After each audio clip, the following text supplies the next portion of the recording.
Hey guys, welcome back to the channel. This is a story about what if Naruto X High School of Dead Harem. Before I start, please support for more amazing content and do consider subscribing to my channel and share this video with your friends. This is written by CrimsonKyuubiSage and link in description and support writer. Let's start the video. Chapter start end. To the reader of this journal, my name is Naruto Namikaze. I've decided to go back through my journal entries and write this as a foreword and as a forewarning. That day, or as we would later call it, Daisy, everything changed. Society practically collapsed in on itself shortly after. There was nothing we could do about it. Not the world leaders, not the press, not the military, not even the people. It's just sigh, it all happened so fast. No one was prepared for them, a freak show like no one's ever seen. A few weeks prior to the outbreak, I had heard some rumors about 3 platoons being sent somewhere in China for some highly classified investigation sanctioned by the UN. 3 platoons were sent, 2 came back in body bags. Of course, now that I think back on it, there really was no precise location where the disease first began. Rumors of strange actions out in Vietnam, reports of cannibalism out in some of the jungle parts of South America, cases of violent behavior in parts of Europe. It really was a futile effort to try and find where it all began. I realize that now. I guess I just wanted to hold on to the slim chance that I could find whoever that son of a bitch was that started this shit, get some type of fucking vaccine or cure or some bullshit like that from him, save the world, and everything would go back to normal. It was hard at times, just waking up to the apocalypse. Sometimes I dreamt that this was all a dream, that Daisy didn't happen, that things were still as they were before. But then I would wake up to the harsh reality that I was in. I must look like I'm rambling at this point, so I'll just cut the bullshit and stop talking. I'll let my story do the talking. Agent Naruto Fox Namikaze, October 15, 2015. Chapter start. Unknown location. Dream sequence start. Nai-san. Nai-san. A young voice exclaimed. The owner of said voice was a young 5-year-old boy with brown eyes and spiky black hair, wearing a white shirt and dark gray shorts. Nah? What is it? Another voice asked. The person in question was a 12-year-old boy with spiky golden blonde hair and bright blue eyes. He wore a plain orange shirt with blue shorts. Naruto Nai. I finally figured out how to tie my shoes all on my own. The boy stated, causing Naruto to grin. Well, it's about time you did, you big baby. Naruto teased. Ooh, so mean, Naruto Nai. The boy exclaimed, I'm just joking ya, little bro. Naruto said, ruffling the boy's hair. Come on. Let's go show it to Tusan and Kasan. Alright. The boy exclaimed. Police are still on a manhunt for the serial killer. He has been last spotted in the Naruto, and the boy ran through the house, ignoring the blaring television in the kitchen. I, was the feminine cry that came from the living room. Kasan. Naruto cried out. Dream sequence end. Kasan. Naruto exclaimed as he sat up in his bed, sweat dripping off his body as he tried to catch his breath. Damn it. Not that dream again, he thought, tears forming at the edges of his eyes. 12 years had passed since that day, yet Naruto could still remember it vividly. The now 24-year-old man had grown to 5'10", his blonde hair having grown shaggy, yet still retained its spiky appearance. He had dyed the tips of his hair crimson red, and his once bright blue eyes had grown dull over the years. The sound of a cell phone ringing broke the blonde out of his musings. Naruto turned his head to the nightstand on his left, the caller ID stating DCIA. A groan escaped Naruto's lips as he rubbed his eyes and picked up his phone. John, what is it? Do you have any idea what time it is? Naruto asked, the man on the other end of the line being John Brennan, current head of the CIA. Naruto, we need to talk. John said over the phone, the serious tone of his voice causing Naruto to snap into full attention. I'm listening. Naruto stated, head down to headquarters, this is priority level 1. John stated, alright, I'm on my way. Naruto said, jumping out of his bed and throwing on his clothes. Good. The call in code R. John whispered the rest over the phone. Got it crystal clear. Naruto stated. He had finally gotten the rest of his clothes on, which consisted of a ruffled and slightly dirty dark red t-shirt, black pants, and a pair of sneakers. Heading out now. Central Intelligence Agency Headquarters, Langley, Virginia, 11:20 p.m. Eastern Standard Time. Naruto quickly made his way to the near empty building, save for the secretary behind the desk. Lovely weather we're having. The woman behind the desk said. Yes, but I always carry an umbrella. Naruto replied cryptically. The woman released a silent ah before pushing a button underneath the desk, a button that was right next to a concealed Scorpion VZ. 61. Take the hall on the right and head down to basement level 2. The 5th door on the right. The woman stated, a smile on her face. Thank you. Naruto said, bowing slightly before following the woman's directions. About time you showed up, Fox. John stated, Naruto having finally made his way to the specified room. Two men sat in the room, along with one woman. Fox, these two are Thomas Frieden, current director of the Centers for Disease Control and Prevention, and Hinata Hyuga, the best biologist and behavioral scientist that we could get in the amount of time we have. It's nice to meet you. Hinata said, a small blush on her face as she looked at Naruto. Hinata was a beautiful young woman that stood at 5'6" with long and straight dark blue hair, fair skin, K-cup breasts, and lavender eyes with no pupil. She wore a cream-colored hoodie and dark blue sweatpants. All in all, she appeared to have only been recently woken up, yet still retained a drop-dead gorgeous appearance. The pleasure is all mine. Naruto finally said, a blush on his face after he was done checking her out. Unbeknownst to him, Hinata was doing the same thing. If you two are done playing lovey-dovey, can we get on with this meeting? Thomas teased, getting a deeper blush from both Naruto and Hinata. Alright, what I'm about to show you is highly confidential. Each and every one of you must take a vow of silence on the matter. John said. Understood.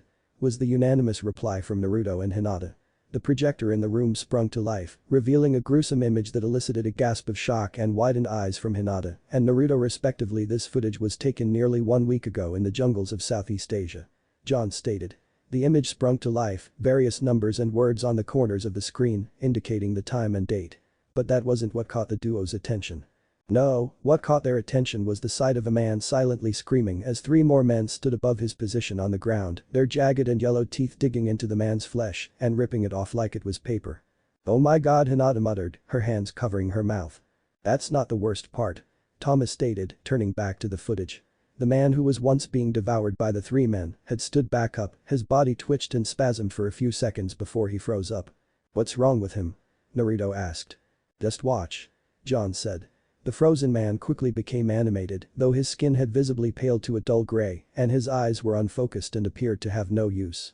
The man began shuffling off the screen when the footage turned into static. What was that? Naruto questioned. We don't know. The closest thing we have to identify it to is the undead. Thomas said. But that shouldn't be scientifically possible. A disease that kills the host, yet makes it so that their deceased body functions and spreads the infection. Hinata exclaimed. I agree, this thing sounds like something that would come out of a video game or a television show. Naruto said that's true, which is why we need to identify what kind of infection it is. Thomas replied, this is where you two come in. John stated, pulling out 2 files. He stood up and began pacing around with both files in one hand. Hinata Hyuga, renowned for her work in developing a cure for the Ebola virus in 2013. Best known for her ability to analyze any disease and come up with its symptoms almost immediately. He said, placing one of the files onto the table that had a picture of Hinata. For anonymity, your name will not be given. Only you can do that and you already know the potential consequences of such actions. Agent Fox, currently the youngest person ever in the history of the agency to have become a field operative. Hand-to-hand skills. Extraordinary, marksmanship. 10 out of 10 in all forms of targets, combat skills overall are highly above average. His best field skill though is his ability to analyze any situation and come up with a solution. John finished, throwing the last file onto the table. She's the brain and he's the muscle. Your point being? Naruto questioned. The United Nations has turned to the CIA and the CDC on this matter. Thomas stated we've gone through all our options and in the situation we're currently in, you two are our best bet. John said, a map of Japan appearing on the projector. Most cases of these so-called zombies have sprung up in Asia, some parts of Europe and most recently in the US and some of the more populated areas in South America. But the earliest cases we've seen have started in Japan. Japan? Naruto said. I can honestly say I'm as surprised as you are about this. John stated. We need you two to dive right into the hornet's nest before everything goes apeshit in hopes of finding a patient 0. I guess that makes sense. If we can find patient 0, then maybe we can isolate the infection and engineer a cure of some kind or a vaccine. Hinata said. No news about this is to escape to the public, not until we've at least categorized this disease. Thomas said. You two are going to be airdropped into the prefecture Shizuoka, specifically Tokunosu City. John stated. Why Tokunosu City? Hinata questioned because we've been tracking the infection's progress for as long as we can and this city is going to be hit next. We're hoping to send you two in to link up with the SDF and begin your hunt from there. John said. That's the best case scenario. And the worst? Hinata asked. Worst case scenario, the infection has already hit the city by the time you two are sent in. John stated, a frown marring his face. When do we leave? Naruto asked. Within the next 24 hours. John replied. Failure is not an option. It's not just your lives on the line, it's the lives of all of humanity as well. What about equipment? Naruto questioned. Whatever you need.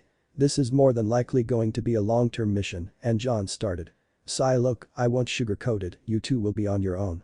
No airdrops, no backup. Everything you will need after you've entered the city you'll have to find on your own. I understand. Naruto said. Stealing his expression. Excellent, prepare to leave ASAP. John stated, Thomas and Hinata exiting the room. Naruto, a word.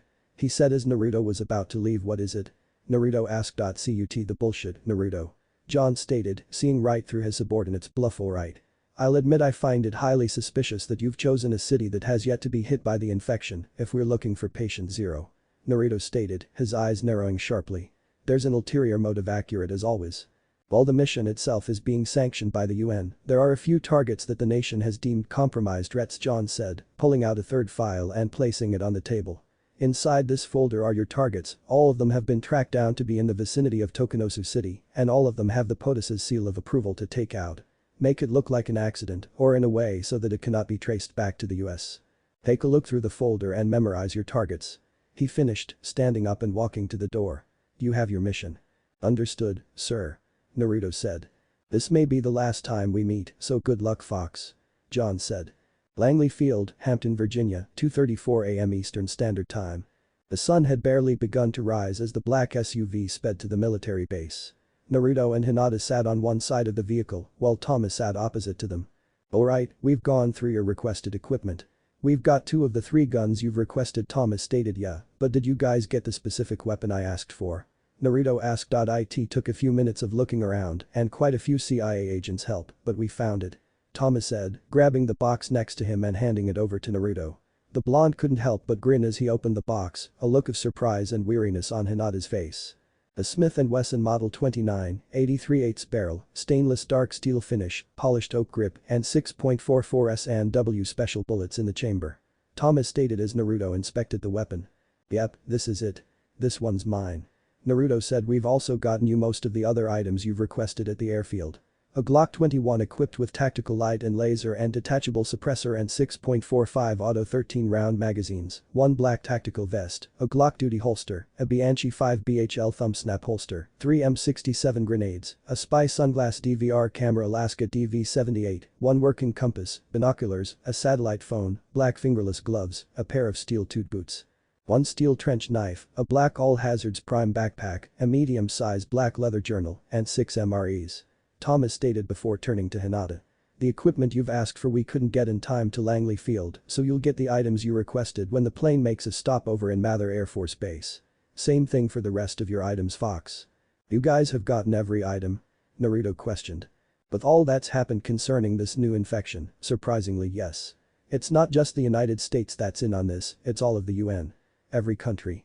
Russia, Japan, Iraq, Iran, India, Australia, China, the list goes on. For once, the world's leaders are all in agreement on something. Thomas replied. Every country is holding back on sending in soldiers though, more than likely to prepare for the impact that the infection will have in their own countries, but the Brazilians have graciously supplied us with the airplane you'll be flying in, a KC-390. Once you've refueled in Mather, you'll be on your own. The KC-390? I thought those things weren't going to be introduced until next year. Naruto said. The-1 you'll be flying to Japan in is one of the prototypes. Thomas stated. We've arrived. The driver said, alright, this is as far as I can go with you two. Remember, once you've landed in Tokunosu City, you're on your own. Thomas said, Naruto and Hinata exiting the car. Godspeed you two. He mumbled, watching the 2 hopes of humanity head on their way. Oh no, where is the airplane? Hinata asked. Excuse me, ma'am sir, a voice called out. Naruto and Hinata turned around to find 2 people standing a few yards from them. The first was a man standing at 5'7" with short brown hair, dark-colored eyes and dark markings under his eyes. Even though he appeared to be a young man, he had pronounced lines under his eyes.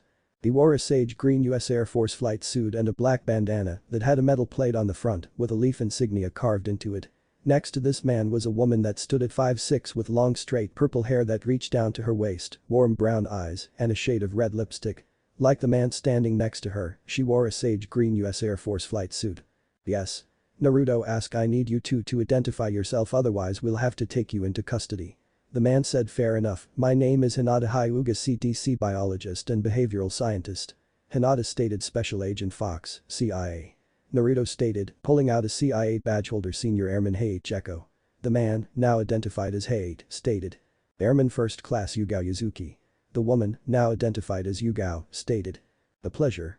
Naruto said, extending his hand to Yugao and Heiichi. Nice to meet you, we're your designated pilots from here to hell. Heiichi said jokingly, causing Yugao to smack him on his head. Sorry about my boyfriend. As he said, we're the pilots that are going to fly you to Japan. Yugao said. Oh, did you have to hit so hard? Heiichi mockingly complained before placing one hand on his head and leaning back slightly. Oh woe is me, my girlfriend only uses me as her boy toy. Can lover boy, otherwise you won't get any. Yugao smirked. Humph. Fine, you win. Heiichi conceded. So do you mind telling us why you two are being sent into Japan? It's got to be something big if it's only two people. Yugao asked. Yeah, we're both in the dark here. Heiichi added. Oh, it's this. Hinata started, only to be stopped when Naruto placed his hand over her mouth. That's classified. Naruto replied. Oh come on, not even a little hint. Heiichi said. This is surprising, I would have thought you two would already have been sworn to secrecy. Naruto stated. Oh, we already have been. Heiichi replied. Then you must know that this mission is to be classified as top secret. Naruto interrupted. Ah yes, Heiichi said. Then you know that I cannot reveal to you such highly classified information here. Naruto said. Okay, I get it. I'd tell you, but then I'd have to kill you sort of deal. Heiichi stated, throwing up his hands in defense before motioning behind him. Right this way, Mr. Bond. Watch where you're treading, or you'll be shaken, not stirred. Naruto joked, walking behind the pilots as they lead them along into one of the hangars.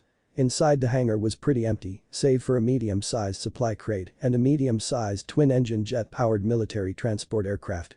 That crate has your stuff, Agent Fox. This here. Heiichi started, patting the aircraft twice. Is the KC-390. 21 metric tons, can get to Mach 0.8, this baby'll get us to where we want to. Holy shit. They actually got this stuff in time. Naruto exclaimed, pulling out a dark red polyester shirt. A blush crept across both women's faces, Yugao turning her head away when Naruto quickly pulled off the shirt he was wearing and replaced it with a new shirt, followed by pulling out a pair of black pants that seemed more durable than the pants he was wearing at the moment and replaced them with the new pants. Dude, Heiichi said. What? Time is of the essence. Naruto stated, putting on the rest of his gear. By the time he was done, Naruto was now wearing a dark red polyester shirt, black pants, a black tactical vest, a black backpack, black fingerless gloves, a black Glock duty holster, a Bianchi 5 BHL thumb snap holster, and black steel-toed boots. His Smith & Wesson Model 29 was in his right holster, and the blonde held a Glock 21 in his hands that he was currently loading before he holstered it in his left holster. Naruto placed the Glock 21 suppressor inside one of his tactical vest's pockets. Naruto checked the rest of his items, finding that only the omitted items that Thomas had said he would get in California were missing. Everything checks out. Alright. Naruto exclaimed, clapping his hands. Let's move out. Geez, calm down a bit, will you? I mean, it's not like it's going to be the end of the world, right? Heiichi joked, only to receive silence from Naruto and Hinata. Let's just say that it is of utmost importance that we hurry along. Naruto stated, entering the back of the plane with Hinata following shortly after. On the airstrip. Pelican to Tower 1, Pelican to Tower 1, do you copy? Heiichi said. Tower 1 to Pelican, I copy. You are clear for takeoff. The voice said over the radio. Roger that. Heiichi replied. A few minutes later, the KC-390 was in the air on its way to Mather Air Force Base in California. Ladies and gentlemen, welcome aboard Heiichi Airlines one-way trip to Japan. We'll be stopping over in Sacramento briefly to refuel, and then we'll be on our way to Tokunosu City. That should be about 5 or so hours from now, so I suggest getting some sleep in while you can. He's right, Agent Fox, it won't do us any good to be sleep deprived on this mission. Hinata said. Naruto mumbled. Why? Hinata questioned. My name is Naruto Namikaze. Naruto stated, pulling his backpack off and searching around until he found a small white bottle. A sigh escaped his lips as he opened the bottle, revealing white pills.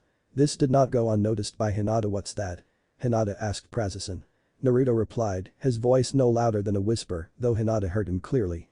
Prazosin, a sympatholytic drug used to treat patients that mainly have a look of shock, came across Hinata's face when she came to a sudden realization. Post-traumatic stress disorder. She quietly called out, the sight of Naruto stiffening, confirming her suspicions. What happened? Hinata asked, placing her hand on top of Naruto's. Sorry doc, but that's classified. Naruto stated, using his backpack as a makeshift pillow. Wake me when we get to Sacramento, and with that, Naruto had fallen asleep. Okinosu City, Shizuoka, Japan, 7:41 a.m. JST. The sun began to rise across the seemingly quiet city. Through the eyes of the looker, this city appeared quite peaceful. In reality, though, it was anything but such. People carried on with their lives, blissfully unaware of the horrors and atrocities that would soon unfold in the coming hours. Blissfully unaware of the signs around them. Off in a nearby house, a young man that stood at 5'8" with brown eyes and black hair woke up to the sound of a blaring alarm clock. "Takashi. Time to wake up." A woman yelled from down the hallway. "You're going to have to make your own breakfast. I have to go to work now, okay, Ka-san?" Takashi replied, getting out of bed. He quickly put his clothes on, which consisted of a black school uniform with a red t-shirt underneath and black pants. Before anything else could be done, Takashi took note of the loud shrill cries from the birds outside, causing his eyes to turn to his window and watch as birds of all kinds took to the sky as one. That's certainly odd." Takashi mumbled, walking into the kitchen in the house, making a bowl of cereal before he sat down, spoon in one hand and remote in the other. And when he had opened the fourth seal was the sound that came from the television. Takashi looked on with a hint of boredom before changing the channel. Coming up next, Yo Gabba Gab. Takashi sighed before changing the channel back to what it was before. "And I looked, and behold a pale horse. And his name that sat on him was Death. And hell followed with him. With Naruto, Hinata, Hate, and Yugao. 14 hours had come and gone, their refueling stop at Mather Air Force Base having been over 9 hours ago. Hinata had gotten her requested equipment, which consisted of a medical kit, a few books, some rations, and an entire lab's worth of medical equipment. Naruto, on the other hand, from his own request, got a HK-416 carbine assault rifle, courtesy of Croatia, equipped with a hybrid sight, detachable suppressor, tactical flashlight, grip, stock, and 4 5.56x 45mm NATO 30-round magazines, along with a Magpul MS-3GEN2 sling for said HK-416. 54321 and we've officially entered Japanese airspace. Hey, called out from the cockpit. And from this point on in the story, all characters will be talking in Japanese, but will be transcribed in English. Anything in English will now be italicized. This is J67. Attention aircraft, you have entered Japanese airspace. Identify yourself or we will be forced to ground your vehicle. A distinctly male voice said over the radio. Copy that, call sign united we stand, divided we fall, Hey 8 said over the radio confirmation code. J6-7 asked. Alpha, Zulu, Echo, Foxtrot, Delta, Gamma, Epsilon, 4, 6, 6, 3, 9. Hey 8 responded. Alright, you check out. J6-7 stated. J6-7. You wouldn't happen to know the closest airbase or airport that we can set this bird down in and still be near our destination, would you? Hey 8 questioned. The nearest strip is approximately 15 clicks south by southeast of the drop zone, why? J6-7 questioned. Cause I don't think we're gonna have enough fuel to set her down there, Haight said, grimacing slightly as he noticed that the plane was flying on reserve fuel and even that was near empty at this point. What seems to be the problem? J6-7 asked. We're almost out of fuel. Haight stated until a beeping sound caught his attention. Kuzo. Something has gotten caught in the engines, bird maybe? Yuga questioned. Damn it. Haight yelled. Damn, talk about bad luck. Is there any way that you can get your plane to the designated landing zone? J6-7 questioned. Boom was the sound that shook the airplane. I don't think that's gonna be possible at this point. Yuga said. We just lost engine number 2. Son of a bitch. Where the fuck do these birds keep coming from? Haight exclaimed. We can't set her down without running the chance of taking us all out in the process. Fuck. Alright, your next best bet would be to set your plane down in Okinosu Bay then. J6-7 stated, an F-15J Eagle interceptor jet pulling up to the left of the KC-390. Follow me, I'll lead you as far as you can fly to the bay. Much appreciated. Is there any place that we can parachute out safely? Haight asked. At the current direction we're heading in, I'd say somewhere over Fujimi Academy, maybe. That's the safest location I can think of at the moment. J6-7 replied. Alright, switching into autopilot. Haight said. If this is the last time we talk, J6-7, thank you. Fujimi Academy is going to be coming up in a few minutes. J6-7 stated. I'll pull behind so you guys can see from the cargo bay. When I do a barrel roll, that'll be the cue to jump out. I knew that bringing along 2 extra parachutes was the right call. Haight grinned. Yeah, for once your suspicions were proven to be correct. Yugao said jokingly. Fox. Hinata huh? Wah. Hinata. Naruto called out, waking out of their slumber, Hinata somehow having made her way on top of Naruto. Beep. Hinata exclaimed, jumping off of Naruto, her face beet red in color. As much as I would like to tease you two about this, we've got bigger fish to fry at the moment. Hayate exclaimed. What happened? And how come you two aren't piloting the plane? Naruto asked. Well, we kinda sorta ran out of fuel, birds got stuck in the engines, and we're going to crash in Tokanosu Bay. Hayate said with a nervous chuckle, scratching his head as he did so. Kuzo? This is bad. This is really bad. Naruto exclaimed. We're going to have to jump out of the plane. Luckily we've got 4 parachutes. Yugao stated, motioning to the 2 parachutes Hayate and herself wore and the 2 parachutes that laid on the ground nearby. How long do we have before we have to jump? Naruto asked. A few minutes. Hayate replied. Alright. Naruto said, putting on one of the parachutes. Hinata just stood there frozen in fear. You ever jump out of an airplane before? He asked. Yeah, but not one where the plane was going to crash. Hinata exclaimed. It's the same thing, only there's more explosions and chances of I should probably stop talking now. Naruto said, handing Hinata the last parachute. Open the cargo bay doors. On it. Hayate exclaimed, slamming the button that caused the back of the KC-390 to open up, J6 to 7 some distance behind them as promised. When that plane does a barrel roll, that's our cue to jump. When you all touch the ground, try to make your way to the nurse's office. How do you know if there even is a nurse's office? Naruto asked. It's a school. Hayate replied, a deadpan clearly present on his face. Oh right, Naruto said sheepishly. Oh god. I don't know if I can do this. Hinata exclaimed. It's okay, you can do this. Naruto said, grabbing her hand in assurance. Come on, Hayate muttered. J6 to 7 then did a barrel roll. That's our cue. Jump. Now. He exclaimed, jumping out of the plane, quickly followed by Yugao. We have to jump now, I'll be right behind you. Naruto yelled. Hinata took a deep breath before jumping out of the plane. Here goes nothing. He muttered, running out of the plane. But Takashi, 5 minutes earlier.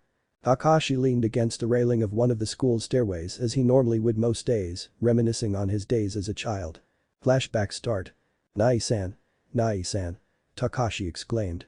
Whenever Takashi tried remembering who this Nai-san of his was, all he could remember was spiky blonde hair. 1 year later.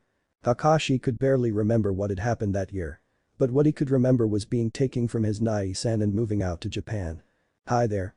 A childish voice exclaimed, the owner of said voice being a young girl about the same age as he was with orangey brown hair with 2 strands of hair sticking up and reddish brown eyes. Wah! Takashi exclaimed in surprise. Scared ya? The girl exclaimed, causing a tick mark to appear on Takashi's head. Did not. I just didn't see you there. Takashi denied. Who are you? I've never seen you around here before. The girl asked. I'm Takashi, who are you? Takashi asked. I'm Rei. Rei Miyamoto. Nice to meet you. Rei exclaimed, extending her hand to Takashi. 2 years later. I'm gonna be your wife, Takashi. Rei exclaimed. Really? You serious? Takashi questioned. Yeah. Rei replied, nodding her head. Pink promise. 7 years later. Why do you have to repeat a grade? You're a straight A student, Takashi stated. You wouldn't understand, Takashi. Rei said, walking away from her best friend. Well, we're in the same class again. That's great. A young man said. The man was none other than Hisashi Aigu, a black belt in karate. 4 months later. Takashi was walking down the street when he noticed Rei and Hisashi. He was about to go and say hi, but stopped when he saw Rei kiss Hisashi. Then and there, Takashi knew that he was too late.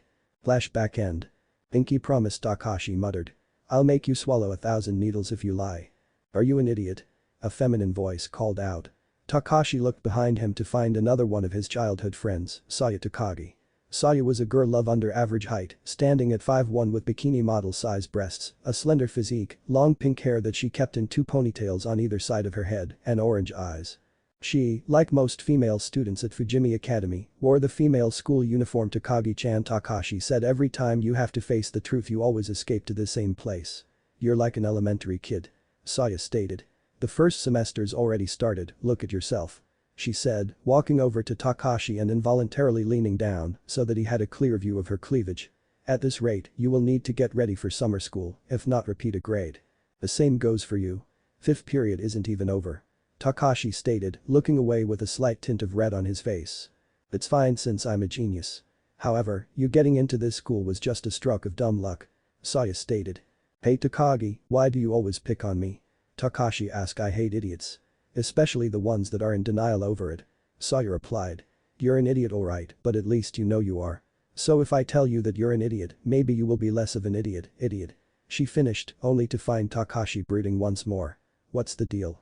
Just because you got dumped by your best friend. Idiot, she muttered before walking off, Takashi's mind wandering back to the past. Flashback start. About you, Takashi, Ray started. I really felt that way once, but you didn't really notice. Takashi just sat in silence, taking in the information that he was just told, his fears having been confirmed. He was too late. Flashback end. So what? Takashi muttered. Clang was the sound that broke Takashi out of his trance. Near the front gate of the school was a spaced-out man that kept running into the gate. Who is that suspicious person? Takashi questioned. Soon enough, 5 of the teachers approached the gates. The first was the ping-pong club's advisor, Kyoko Hayashi.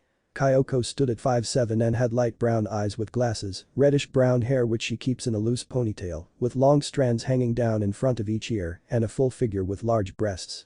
The next person was Tashima, the physical education teacher. Tajima was a tall man, standing at 5'11" with black hair. He wore a light blue shirt with a high collar and black pants. The third teacher he saw was Iruka Yamino, the advisor to the track and field club. Iruka stood at 5'8" and wore a green unzipped hoodie, a black t-shirt, black pants, and a necklace that held a dolphin-shaped charm. The last 2 teachers he didn't recognize, though. What do you want? Kyoko demanded as the 5 teachers made their way to the front gate. Don't try anything funny, it's okay, Kyoko-chan. Probably just another one of those drug addicts or someone who's lost. Iruka stated, turning to the man that kept running into the gate. Excuse me, sir. Are you lost or looking for someone? He asked. The man ignored his question in favor of running into the gate. We tried diplomacy, Iruka-sensei, now let me handle this. Tajima said, roughly grabbing the man by his jacket lapel and slamming him into the gate that he had run into multiple times. Wait, Tajima-sensei. Kyoko exclaimed, shocked at her co-worker's brutality. Violence is strictly prohibited. Whatever she was about to say was cut off when the man, in one swift movement, grasped Tajima's arm and bit him. Ah! Tajima exclaimed, dropping to the ground and writhing around in agony. A few seconds later, Tajima stopped moving. He's dead. One of the teachers stated. From this kind of wound? The second teacher questioned Kyoko-chan. Go call the police. Gabriel, Trevor, and I will try to. Iruka started, only to stop when Tajima began twitching. Tajima-sensei. Are you alright? Kyoko exclaimed as she attempted to move towards Tajima but was stopped by Iruka's hand. Hold on a second, something doesn't seem right, Iruka said, both himself and Kyoko backing away from the recently deceased man. His theory was proven accurate when Tajima's eyes snapped open, revealing 2 milky gray orbs that looked in random directions. Tajima-sensei. Thank goodness, Kyoko said, her words faltering when Tajima grabbed one of the other teachers and chomped down on his neck, blood spilling through the air as his canines tore through the man's flesh. Ahhhhh. Kyoko shrieked. She stood there petrified and would have stayed that way had Iruka not grabbed her hand and started running. Snap out of it, Kyoko-chan. We need to evacuate the students quickly. Iruka exclaimed, looking back at the thing that was once his friend Tajima, only to find the creature gnawing at the badminton club advisor, the advisor of the shuffleboard club, having flopped down on the ground in shock. Takashi watched the entire series of events unfold right before his eyes.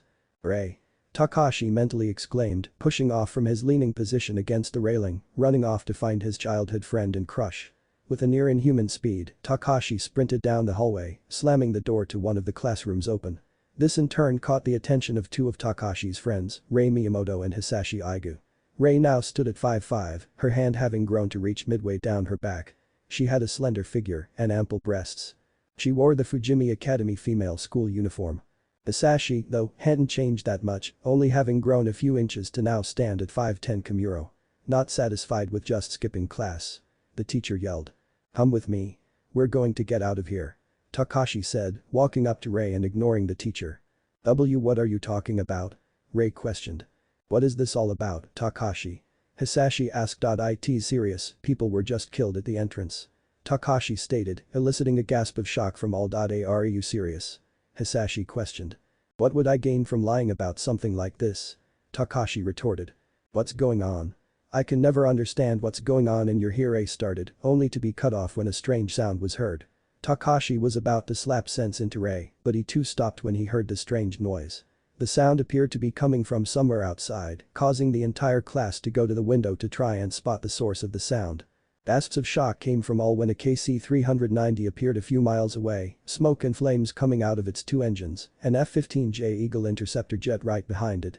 Whispers and murmurs began floating through the air among the students as a white parachute was seen, followed by a second, then a third, and finally a fourth parachute. Hisashi looked at Takashi in a new light, finding the seriousness and conviction in his friend. "Come on, let's go," Hisashi said, grabbing Rei's hand and motioning for Takashi to follow them as they made their way out of the classroom. "Just what's going on? Who are those people that jumped out of that plane?" Rei asked as they made their way down the hallway. "I don't know about those people that jumped from the plane, but there was someone at the entrance. The PE teachers went to check it out and something happened. And now those PE teachers are killing each other." Takashi replied. "That's insane," Rei said, Hisashi having guided them to one of the closets. "What? Did you forget something?" Takashi asked. "If what you told me is true, we'll need weapons, right?" Hisashi questioned, twisting a mop handle and breaking it off so that the end that was broken off was sharp and pointed. "Here, Rei," he said, giving Rei the mop handle. "What about you?" Takashi questioned. "I've got a black belt in karate." "I know I don't look it," Hisashi stated. "Anyway, let's get out of the school. Let's call the police. My father's there too." Rei said. "School rules are there to be broken, right?" Takashi questioned, handing Rei his cell phone. Rei flipped the phone open and dialed 110. "No," Rei muttered after a minute. "What's up?" Takashi asked. "The lines are busy. That's impossible," Rei stated. "This announcement is for all students," the principal said over the announcement speaker. "A violent incident is taking place in the school now. All students must evacuate in accordance with their teacher's instructions. I repeat, a violent incident is taking place in the school now." "So, they finally realized it," Takashi mumbled. "All students must evacuate according." The announcement was cut off by a thud sound, leaving an eerie silence in its wake. "This is bad," Takashi said. "Help me. Stop it. Please help," the principal exclaimed over the announcement speaker. "Hirano," Saya called out, causing the boy who was trying to crawl out of the classroom to freeze up. Kota Hirano stood at 5'2" and was overweight. He had shoulder-length black hair that had bangs reaching down from the side of his temples, stretching outwards and obscuring the sides of his face. He also had brown eyes and, like Takashi, wore the student uniform. "Takagi-san," Kota started. "Shh.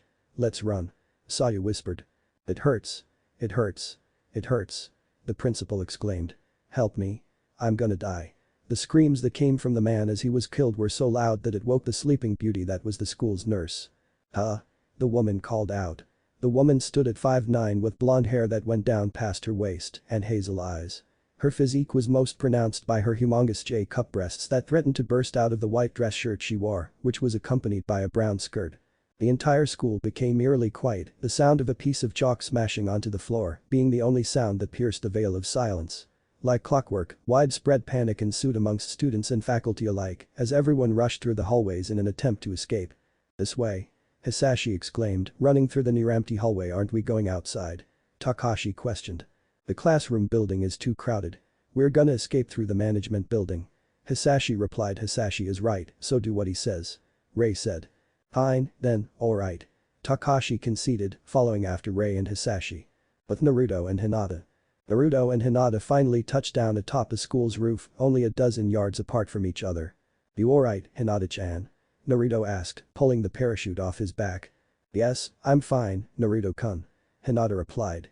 Before anything else could be said, a distinct feminine screech pierced the air.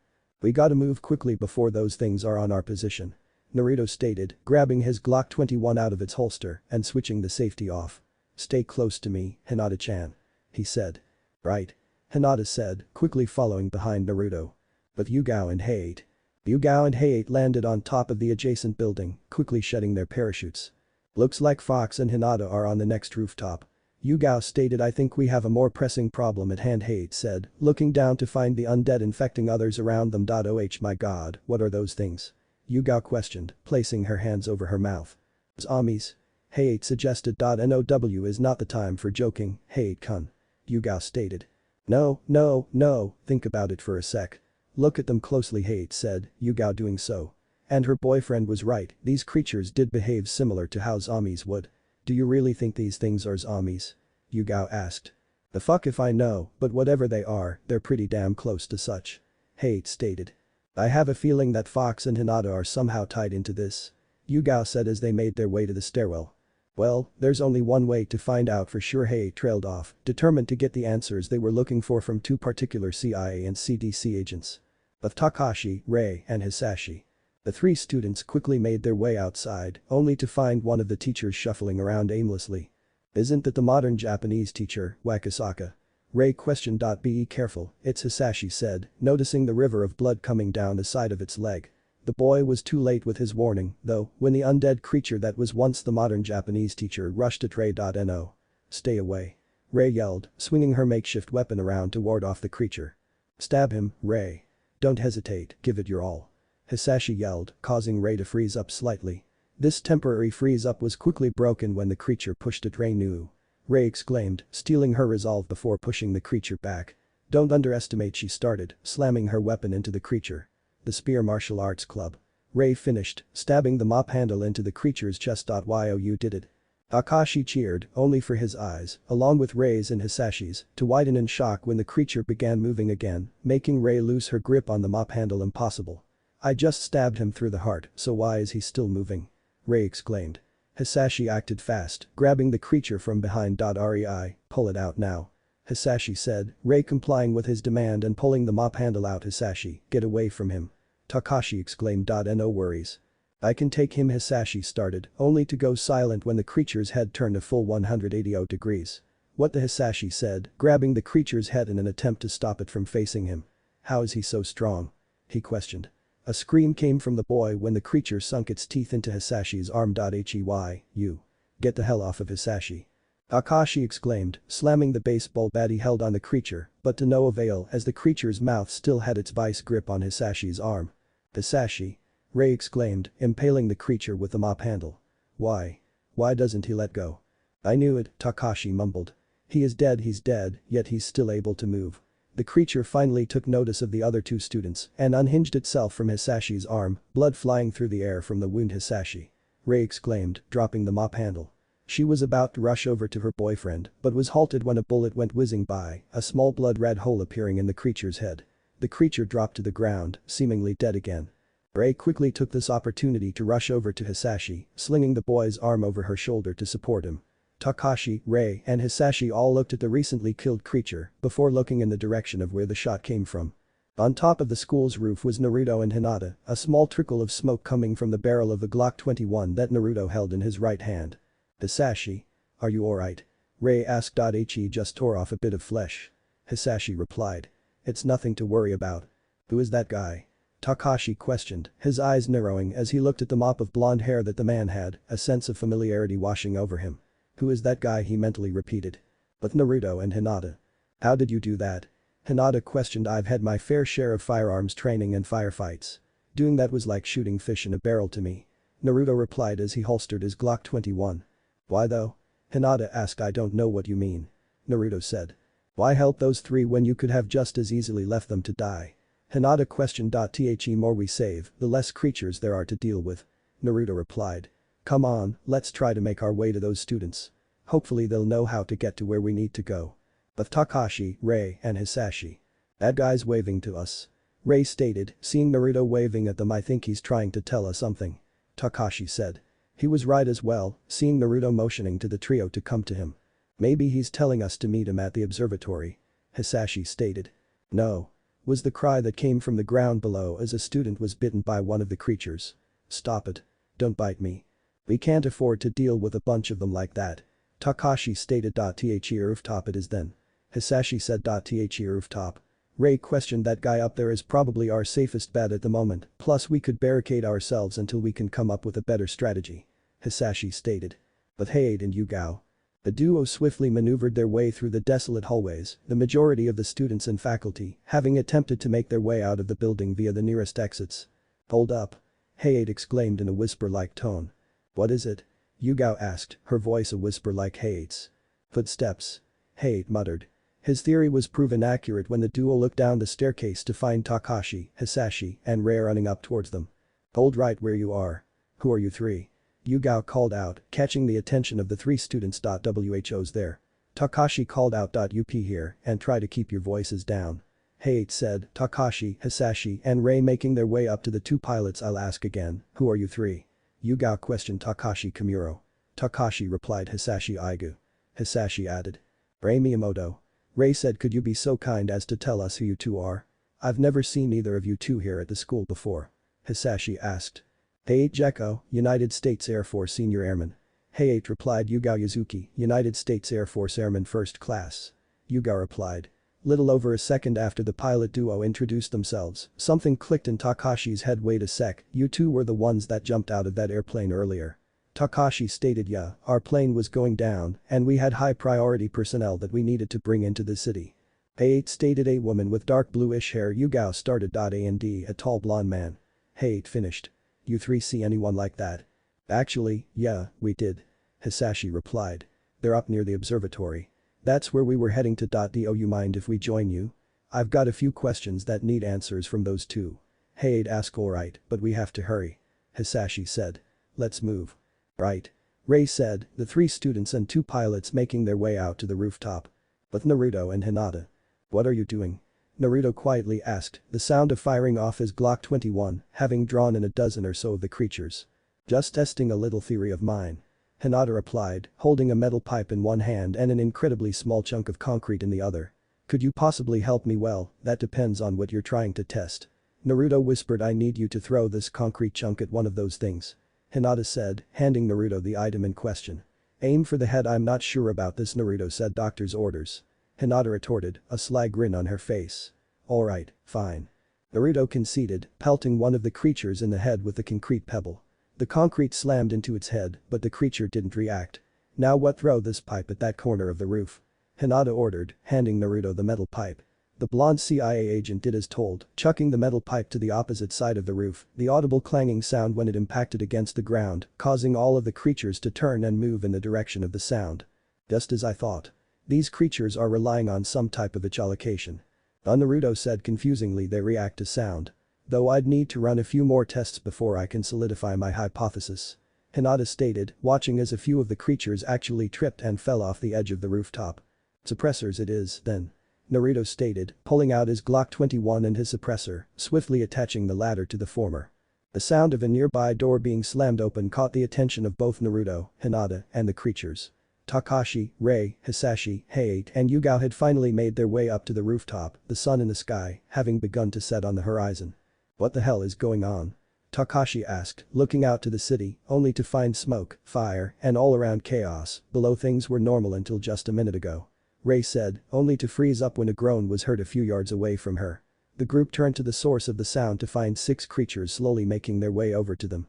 But just as fast as they saw them, they dropped down dead, each with a bullet-sized hole in their craniums. What the hell are you guys just standing around for? Come on. Naruto called out, causing the group to turn in the direction of the duo.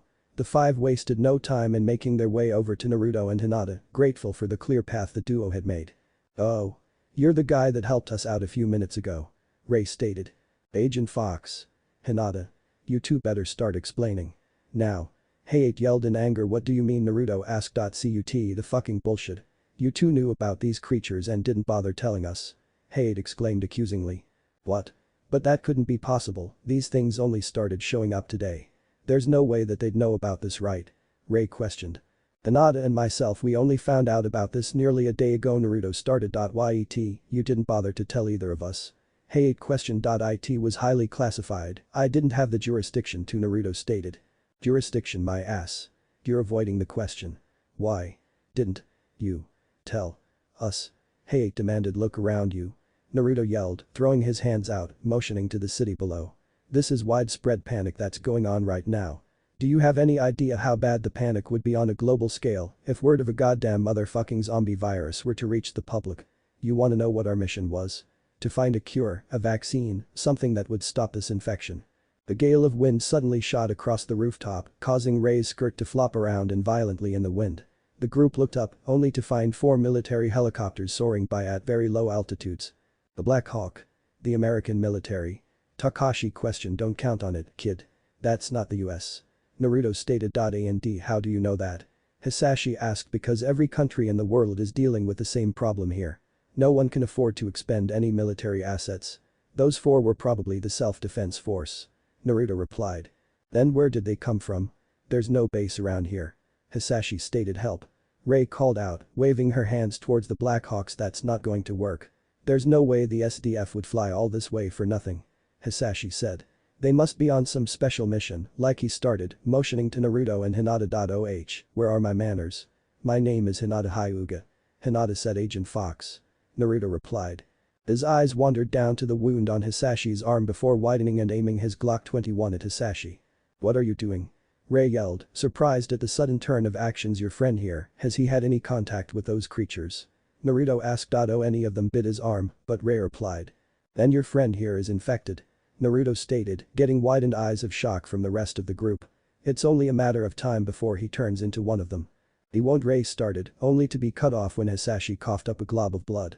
Hisashi. What's wrong? Hinata. Symptoms. Naruto said symptoms hemoptysis, eyes unfocused, dilating, shortness of breath. How are you feeling? Hinata questioned. Like I can't breath. Hisashi muttered out. Anything else? Hinata inquired. My body feels weak. Hisashi stated fatigue and weakness. How long ago was he bitten? Hinata asked. A few minutes ago. Ray stammered out. But he was just bitten a little. Why did it become this bad? It's just like in the movies. It's all over once they bite you. Takashi stated. That's a lie. It can't be like in the movies. Ray exclaimed. Take a look around. It's just like in the movies. Naruto said. Takashi, Agent Fox, could you help me? Hisashi asked, his voice no louder than a whisper. Help with what? Takashi questioned. Hisashi pointed over to the railing. If I fall from there, head first, the impact should be enough to split my skull and end it.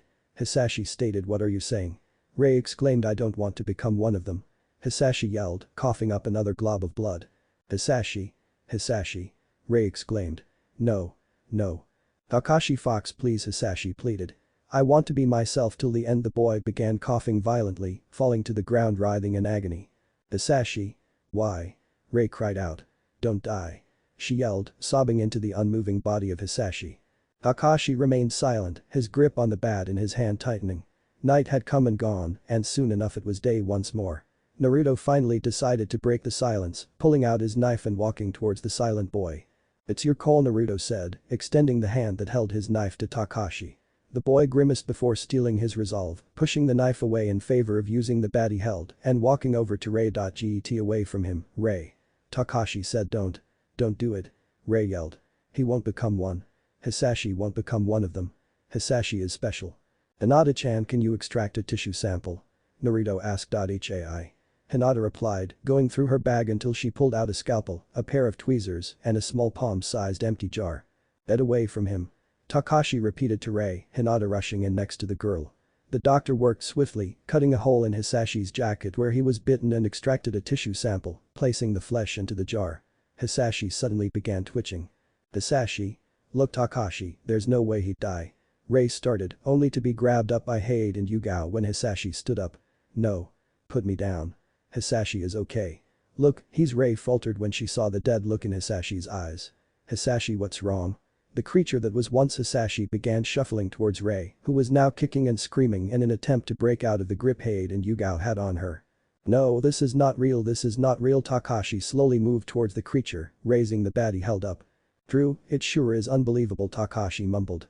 This is ridiculous. Takashi, Ray muttered. But Takashi started. Stop, Ray said, tears flowing down from her eyes. This is reality.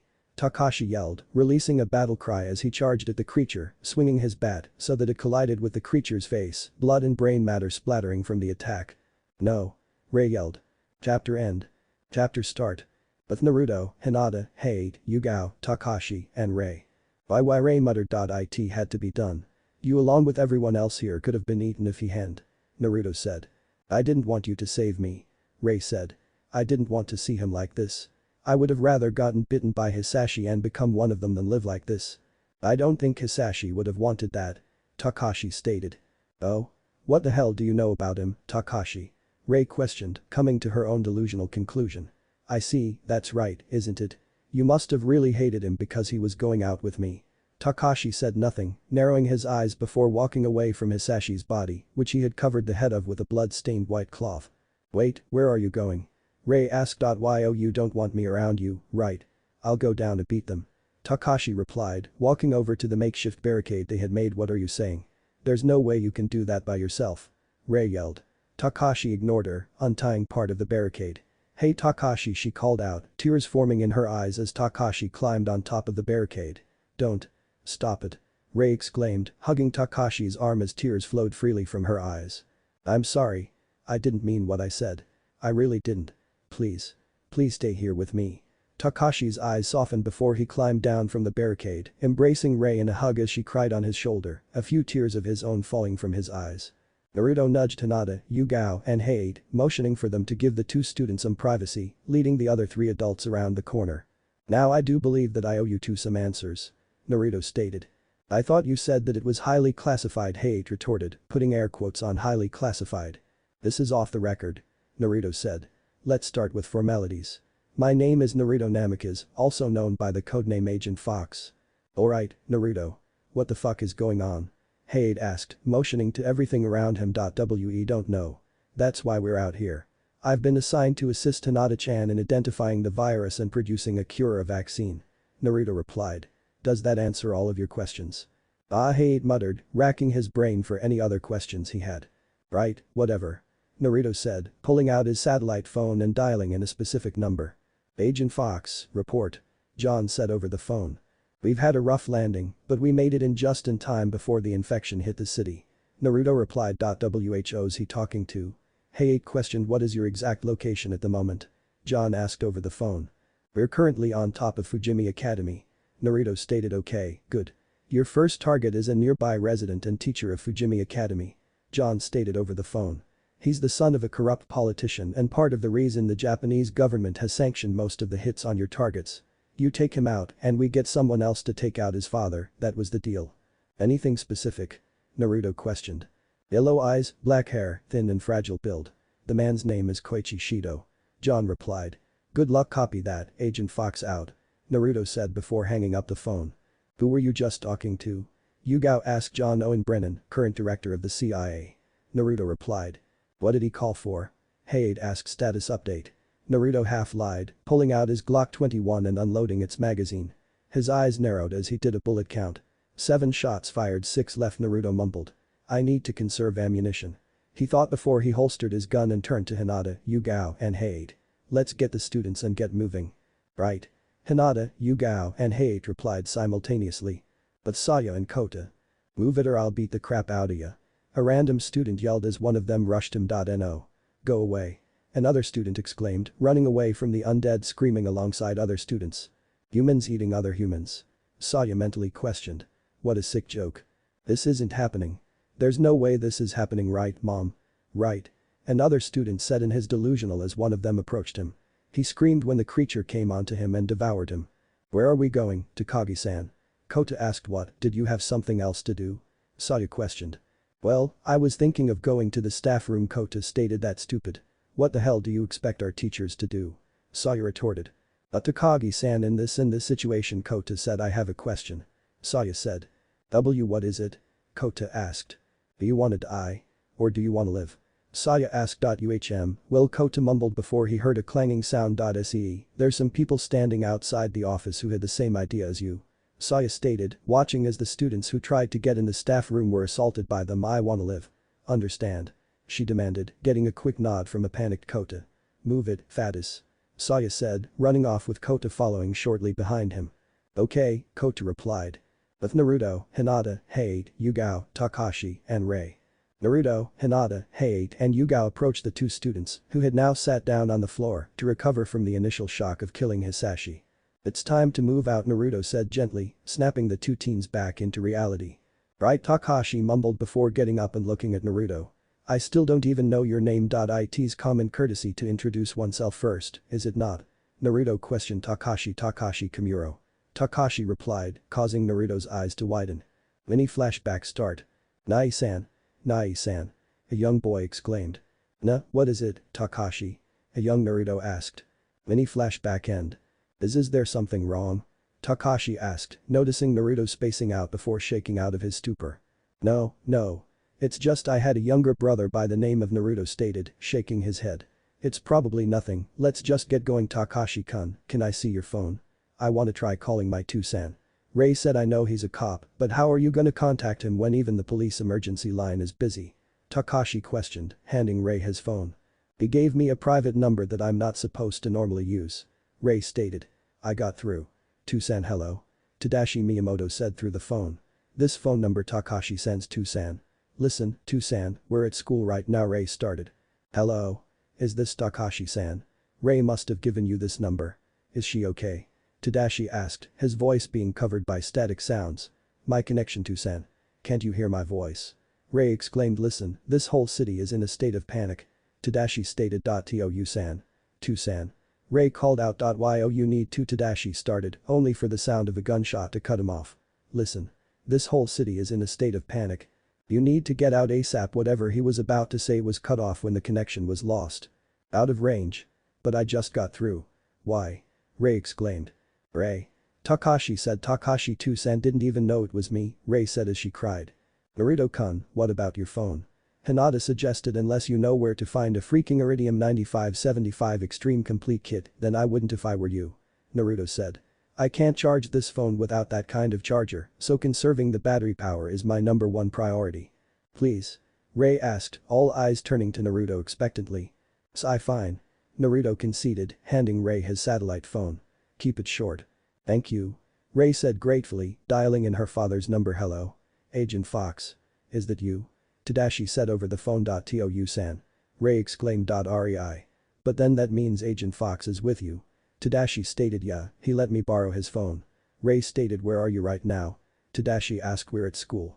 To-san, what's going on? Are you alright? Ray asked. I'm fine, the station was hit pretty hard and we've nearly lost at least half the police force, but we're holding out. Tadashi replied. Listen, I need you to put Agent Fox on, quickly. Okay here, To-san says he needs to speak to you. Ray said, handing the phone over to Naruto. Right, this is Agent Fox speaking. Naruto said. Fox. Thank Kami it's you. Tadashi exclaimed. Now what the fuck is going on? He practically yelled into the phone. We're trying to figure that out. Naruto replied. Wait, more importantly, what are you doing with my daughter? Tadashi asked. Did you see the KC-390 that flew over the city a day ago? Naruto questioned. Please tell me that wasn't you. Tadashi groaned. It wasn't. It was me, Dr. Hinata Hyuga Senior Airman Heiichi Echo and First Class Airman Yugao Yazuki. Naruto corrected. Why am I not surprised? Tadashi said. Look, I'm trying to conserve battery power. What's your location? Naruto asked. I'm at the East Police Station. Why? Tadashi asked. Look, I need you to try and locate a CTC or WHO building. Something that can be used to analyze a tissue sample. Naruto said. I can try, but it'll take some time. An hour or two should be enough.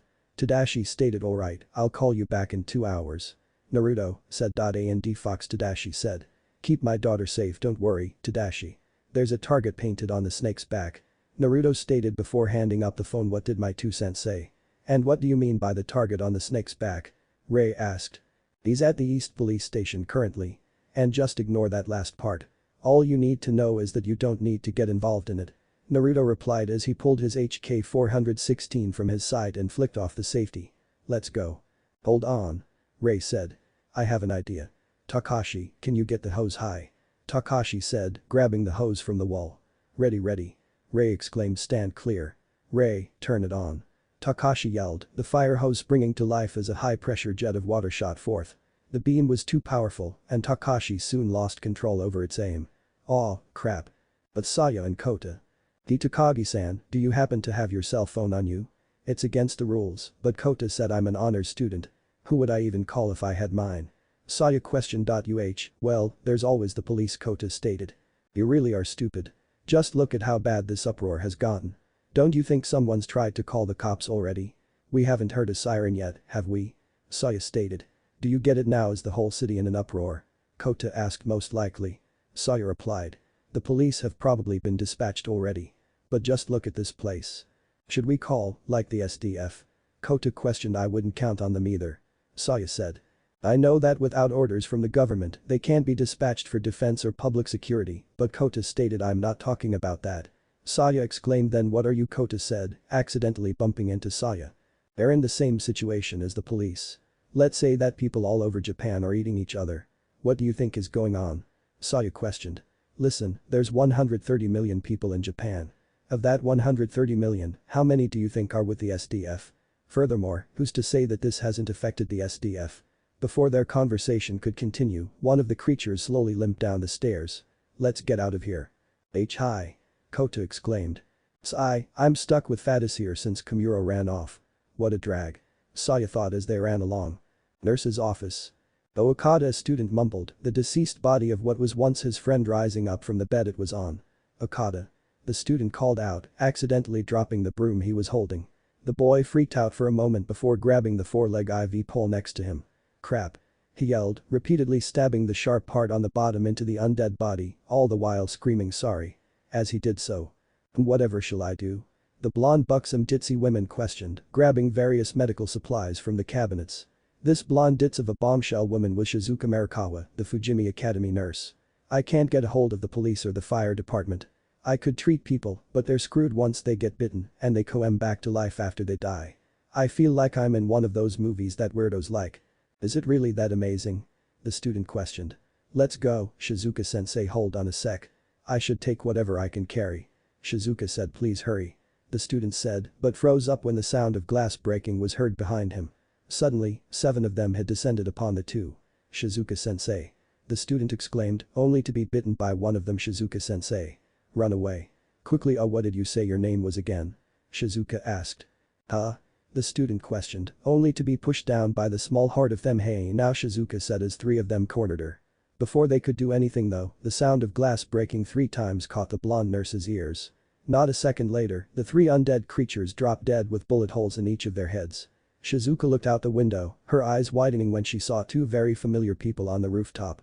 Before she could react, another student appeared with a wooden bokken in her hands. She had long, straight and shiny purple hair, along with a triangular fringe at the front that barely touched the ridge of her nose, and she also had blue eyes and sizable breasts that were high C-low D-cup breasts. She was quite tall, standing at 5'9" and wearing a variant of the female school's uniform, with her skirt going to past her knees. The girl made quick work of the remaining undead, using her bokken with such precision and with enough force that her strike slammed into them, killing the creatures. I am CrimsonKyuubiSage, captain of the Kendo club. Tell me, second year, what is your name? The girl, now identified as CrimsonKyuubiSage, asked, kneeling down to the dying student. Kazuishi, the student muttered, coughing violently as he did so. You fought bravely to protect Marikawa-san, Ishii. Your courage is nothing short of praiseworthy. Siko stated. Do you know what happens to you once you have been bitten? Do you wish for your parents or friends to witness you like that? If you do not, then I shall end your life for you here and now. Though, it would be my first time killing another. Please, Ishii asked. Wait a sec, what? Shizuka started. I recognize that you are the school nurse, but I request that you do not interfere. Siko said. One of our duties as women is to protect a man's pride. A smile appeared on Ishii's face as he closed his eyes in acceptance of his fate, and with one swift movement, his blood splattered against the window. Shizuka stood there in shock at seeing a human being killed in front of her, but was quickly broken from her stupor when more of them burst through the door. Unbeknownst to Shizuka, a sadistic smile appeared on Siko's face as she prepared her bokken to strike down the undead. But Saya and Kota. What do we do now that we're here, Takagi-san? Kota asked, the duo having made their way to the workshop classroom. Some of it does look useful, but shut up, you fat nerd. Lock the door so they don't come in here. Saya ordered, Kota quickly complying. It's locked. Kota said, looking over to find Saya had laid a bunch of tools on the table. Are we going to use these as weapons? You're one of those so-called military nerds or gun freaks, aren't you? Saya questioned. Haven't you seen an action movie with one of these? A nail gun? It's gas-powered. Kota exclaimed. Well duh. Saya said. You wouldn't be able to carry it if it had a compressor like in the movies, would you? Geez, so stupid. Do you like movies? Kota asked. Don't be so stupid. I'm an all-knowing genius. Saya exclaimed, only for her attention to be diverted to the door, which 3 of them were banging on. We have an extra gas canister and extra nails here. Nothing to worry about. Kota said. How could you not be worried? They're coming. Saya said, pointing to the door that the undead were banging on. They're coming from the hallway. I'd say it weighs 9 pounds. On par with an older assault rifle. Kota mumbled. But my stance will be messed up. It needs a sight. Hey, are you ignoring me? Saya exclaimed as Kota got a glint in his eyes, grabbing various materials and adding a sight and a stock to the nail gun. Hirano? Saya questioned, becoming more nervous as the undead slammed against the door, eventually breaking said door down. No. She screamed as a horde of them approached her. The creatures quickly dropped down dead when Kota shot nails into them. Gotcha. Kota exclaimed. Hirano. Saya said, could you put the drill and nails over there in a bag? Kota asked. Excuse me. Who gave you of all people the right to order me around? Saya questioned, Kota turning around to face her, a psychotic gleam in his eyes that was quickly replaced with an eye smile. Please Kota asked nicely, sparkles appearing around him as he spoke. Okay? Saya conceded. But Naruto, Hinata, Hade, Yugao, Takashi, and Rei. Takashi? Rei exclaimed. It's okay. Takashi said, getting a firm grip on the fire hose. They sound happy to see us. You all feel great, don't you? Take this. He exclaimed, blasting the undead away from the barricade. Ha! But Saya and Kota. What do you think you're doing? You should carry something too. Saya stated, handing Kota the bag. Hey, Takagi-san, mind if I ask you something? Kota questioned. What? Saya asked. Why me? Kota asked. No reason in particular. Saya replied. Okay, Kota said, becoming serious as he loaded the nail gun. What's with the sudden mood swing? Did you come to a realization? Saya questioned. I don't know yet. I do know. Kota stated. No. Saya exclaimed as more of them approached. Yes ma'am. Kota said, firing at the undead. But Naruto, Hinata, Hade, Yugao, Takashi, and Rei. Gotta hand it to you. It was a good idea to use the fire hose. Naruto stated as he walked down the stairs, smoke coming off of his HK-416. Well, the water pressure is so strong. Takashi, don't you remember when we were in middle school and we had that fire drill and you and Hisashi Rei started, pausing as the events of the other day came to mind. I'll be sure to remember it this time. Takashi stated. Here, Takashi Rei said, handing Takashi his bat, their hands momentarily touching. A small blush came across both teens' faces before they looked away. Let's go. Takashi said. Where should we go? Yugao asked. We should try to make our way to the nurse's office. Hinata stated. Why? For all we know, it could be overrun with them. Naruto stated. Doctor's orders. Hinata said in a sing-song voice. Besides, I know someone that works here. An old lover. Hey, questioned. No. Let's just say she's an old friend of mine. Hinata replied. But Siko and Shizuka. Shizuka walked behind Siko as she slammed one of them into the adjacent lockers before continuing on their way. The staff room? What a difficult request you have made. Siko stated. But everyone keeps their car keys in there. Shizuka stated, watching as Siko pushed away another one of them with her bokken. Hey, why don't you just kill them? It should be easy for you. Stopping to crush the head of everything we come across would be no different than restricting ourselves from movement. Siko replied. We would become surrounded.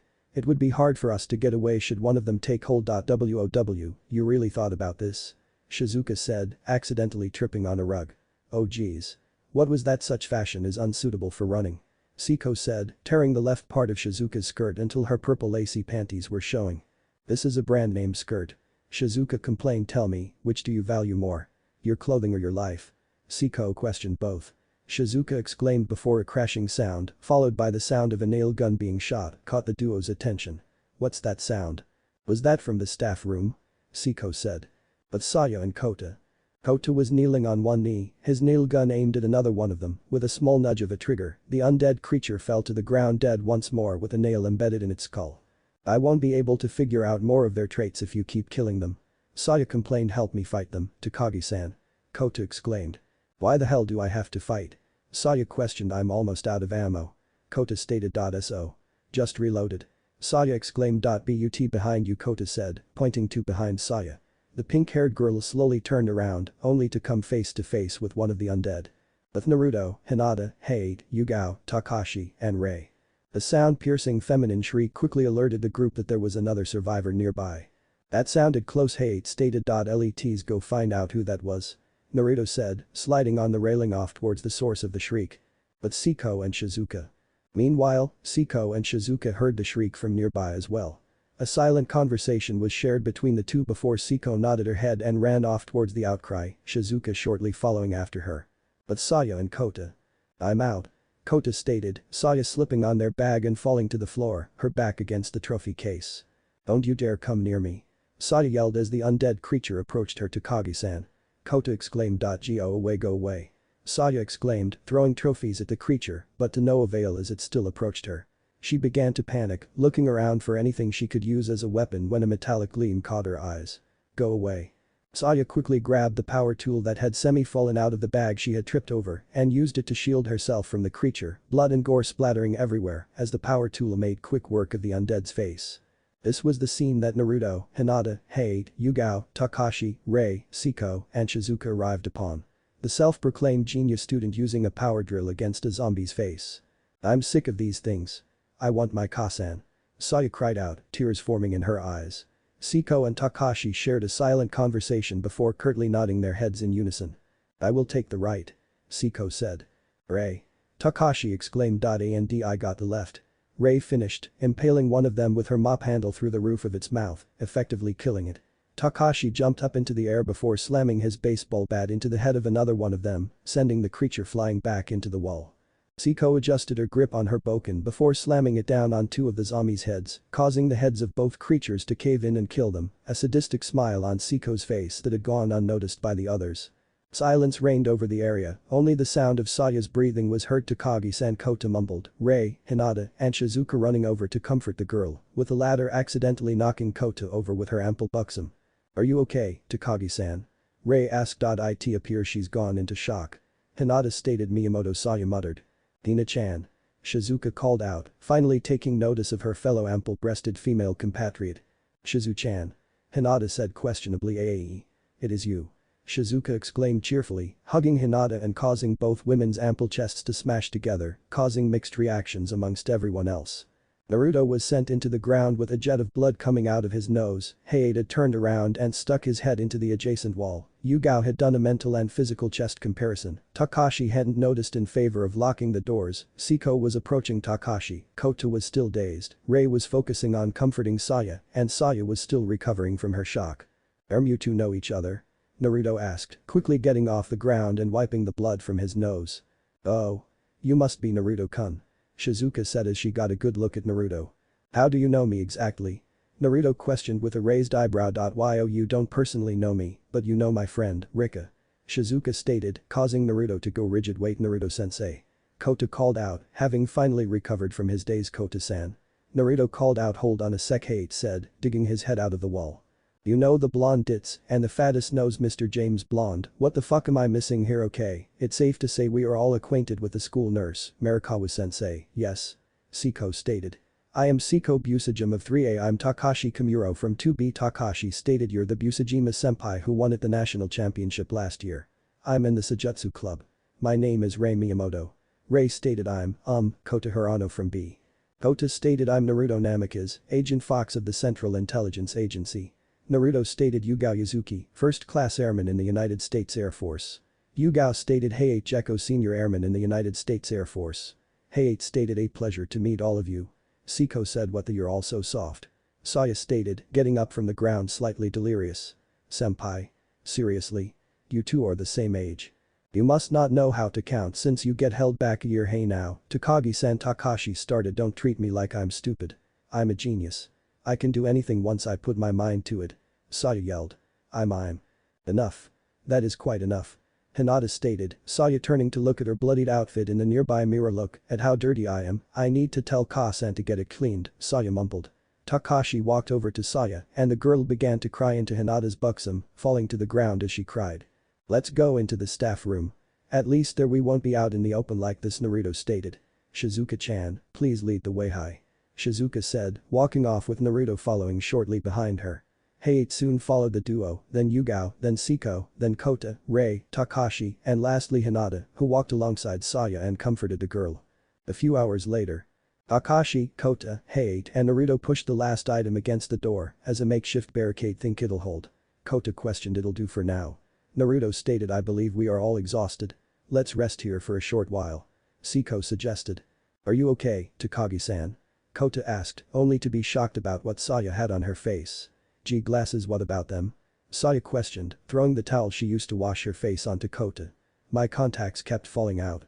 She exclaimed before storming off. Glasses, Kota muttered. Here, Takashi. Rei said, handing Takashi a water bottle. Thanks.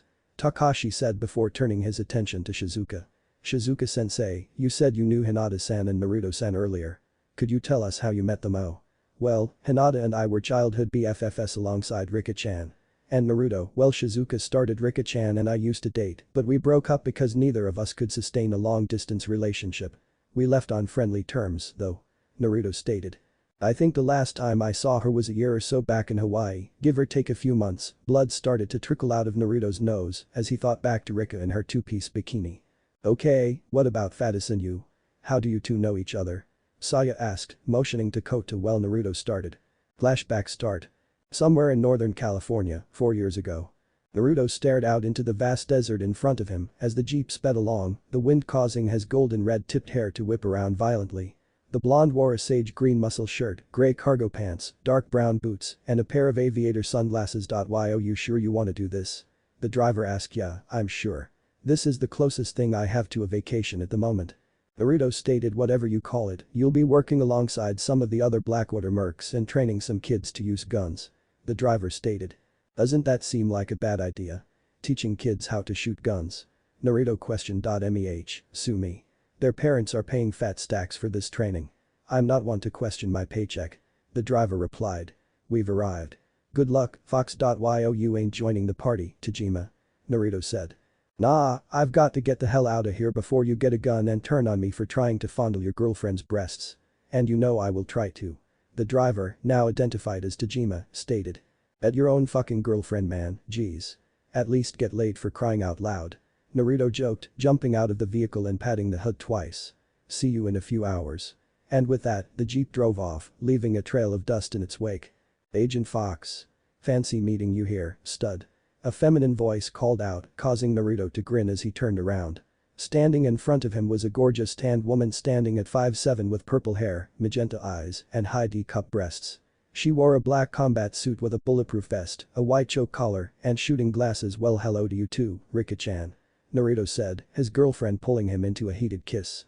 Their tongues battled for dominance, Rika wrapping her left leg around Naruto as the blonde agent groped her ass with his right hand.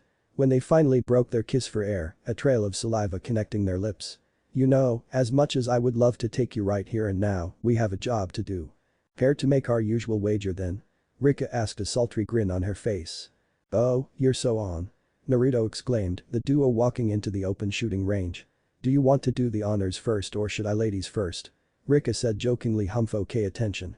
Naruto barked, catching the attention of the 12 kids that were present. Alright maggots, welcome to Blackwater Training Camp. My name is Naruto Namikaze, but you will henceforth refer to me as Sir. This is not a sleepaway camp. There will be no arts and crafts, no archery, and certainly no canoeing. Instead, you will be learning gun maintenance, how to fire guns ranging from the very first pistols to the latest carbines, and everything else in between. Understand? Sir, yes sir, the kids exclaimed. This lovely senorita standing next to me is Rika Minami. And before you even think about it, she's taken. Naruto stated. She will be assisting me in teaching you maggots how to fire a gun. But first, roll call. Naruto made his way down the list of children's names. Kota Hirano present, sir. A young Kota exclaimed. Flashback end. And that's how we know each other. Naruto finished. That sounds about right, but did you have to describe your makeout with Rika-chan so thoroughly? Shizuka asked, a blush present on her face. Yes I did. Naruto stated, mentally smirking at the fact that every other guy was sulking in the corner of the room with a depression cloud over their heads.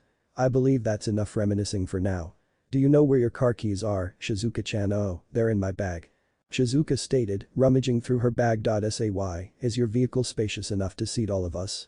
Siko asked, causing Shizuka to falter. Now that you mention it, Shizuka said, finally remembering her car was a light green Prius, one of the miniature buses used for club activities. The keys hang from the wall in here. Siko suggested. They're here. Kota exclaimed. That should work, but where are we going? Shizuka asked. To check on our families. To the nearest CTC or WHO facility. Kakashi Naruto said at the same time, causing the two to turn to each other. Okay, how about we compromise? We'll stop by everyone's homes going from closest to furthest, help your families if they need any assistance, and then make our way to the nearest CTC WHO facility. Deal? Naruto suggested, extending his hand to Takashi. Better than nothing, I guess. Deal. Takashi said, shaking Naruto's hand. What is it? Saya asked, noticing Rei staring up at the television. As Naruto stared up at the television, his satellite phone began to ring. What the? Hello? Naruto asked, answering the call. Naruto. Thomas said tiredly over the phone. Thomas? Is that you? Naruto called out, catching the attention of Haig, Yugao, Hinata, and Shizuka. What's going on? Are you alright? Yeah, I'm fine. But Thomas started. But the Rei muttered, grabbing the remote and turning up the volume on the television. What's up, Rei? Takashi asked. Government has started to do something about this ongoing revolt. However, the politicians, the newscaster said. Revolt? They're calling this a revolt? Takashi exclaimed. What is it, Thomas? Naruto asked. The number of deaths in the Saitama prefecture already exceeds 10,000. The female reporter stated. The prefectural governor has declared a state of emergency. A gunshot was heard off-screen, causing the woman to jump in fear. That was gunfire. Just now, the police opened gunfire. But what are they shooting at? She questioned, the two body bags sitting up. No. Stay away. Help. The camera was dropped onto the floor before the connection was cut, turning into nothing but static. John is dead. Thomas said. What? Naruto exclaimed in shock. But that's not even the biggest news. Thomas stated. Agent Fox, the president, is dead. Chapter end. Chapter start. With Naruto's group. What? Naruto exclaimed. The president, the vice president, and nearly half of the cabinet are dead, including John. Thomas repeated over the phone. Nearly all parts of the United States is infected with the virus. Fox, everything is falling apart. The military is scattered, the CDC is as well. The sound of violent coughing was heard over the phone. Thomas. Naruto yelled. Cough, damn it. Thomas yelled. What's wrong? Naruto asked. Fox, I've been bitten, Thomas replied, causing Naruto's eyes to widen in shock. This goes against regulations, but cough, considering the direness of the situation, Fox, tell Hinata that I name her director of the Centers for Disease Control and Prevention. IOG. Thomas exclaimed. Good luck, Fox, and with that, the sound of a gunshot was all that was heard on the other end of the phone before the call was disconnected.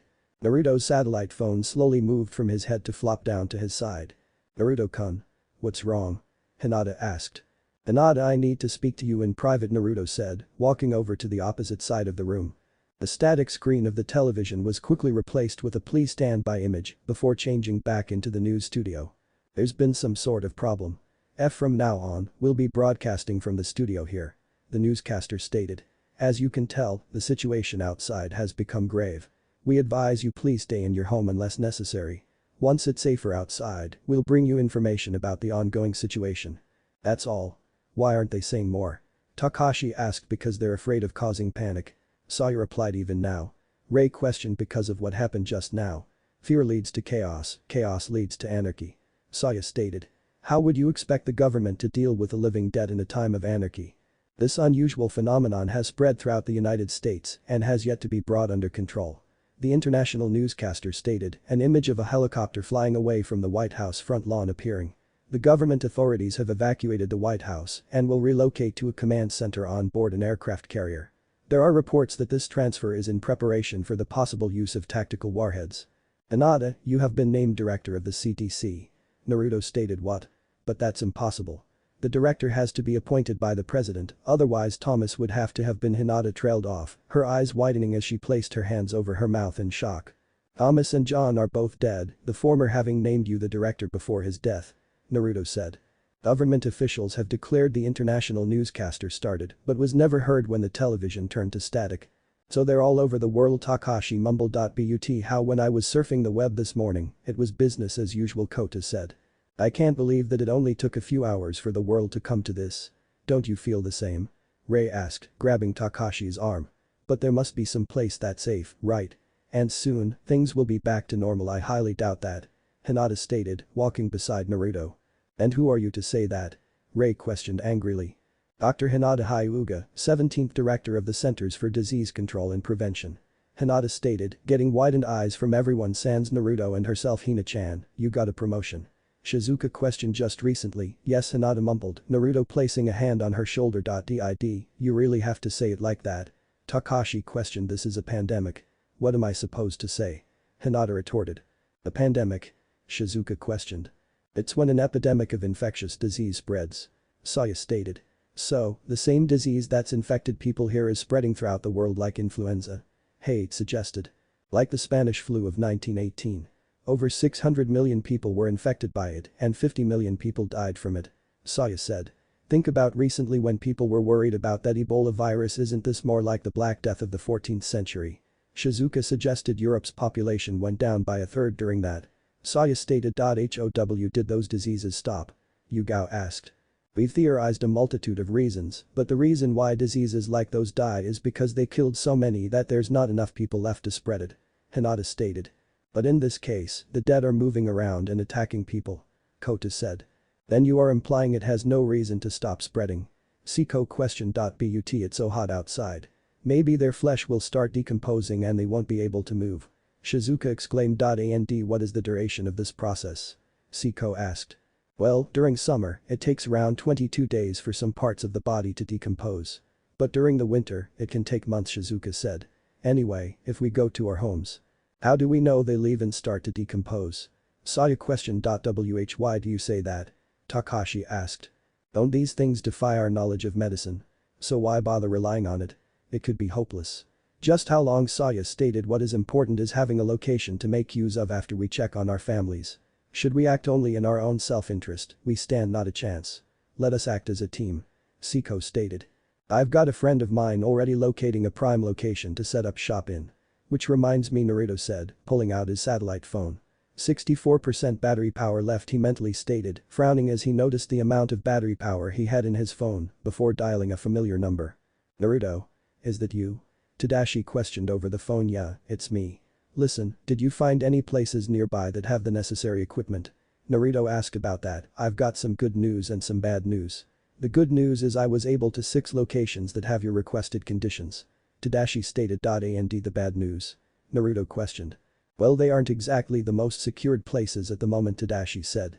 The outbreak hit these places really hard. Just tell me the locations, I can deal with securing them myself.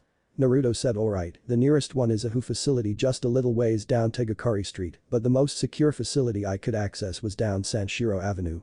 It's an IANFI, International Association of National Public Health Institutes, medical research facility that was being used to study some of the more lethal diseases before the outbreak. Both places are crawling with them though. Tadashi stated. How many? Naruto asked. There was 25 staff members at the WHO facility, but there was at least 3 times that many at the IANFI building. Tadashi replied. Okay, I'll try my luck with the second building. Thanks again, Tadashi. Naruto said. Good luck, my friend. Tadashi said before Naruto ended the call. Okay, I've got the location. It's an IANFI facility down Sanshiro Avenue. Naruto stated. Sanshiro Avenue? That's pretty far away, near the outskirts of the city. Shizuka said. It's the most secure facility at the moment. So unless you know where any other good medical research facilities are, Naruto said. Well, there's no Shizuka mumbled, unable to come up with an answer. I guess not, then let's move out. Naruto exclaimed, drawing his combat knife. Takashi, Rei, and Siko got into a fighting stance. Kota quickly checked over his nail gun, Saya tightly gripped her bag, Hinata took cover behind Naruto, and Yugao and Hayate stood there awkwardly. Naruto walked over to Hayate and pulled out his Glock 21. The tension in the room seemed to dramatically rise as time seemed to slow down when Naruto aimed the gun at Hayate. Less than a second later, Naruto flexed his fingers and flipped the gun so that he was holding the barrel, an inaudible breath being released by all. Here, you'll probably need this more than I do at the moment. Naruto said, Hayate taking the pistol from the blonde CIA agent. 6 rounds are left in the mag, so use them wisely, thanks. Hayate said as Naruto handed his knife to Yugao before pulling his HK-416 from his side and flicking the safety off. We should help survivors as our ability allows us to. Siko stated. Got. Takashi said. How do we get out? Rei asked. The front door is closest to the parking lot.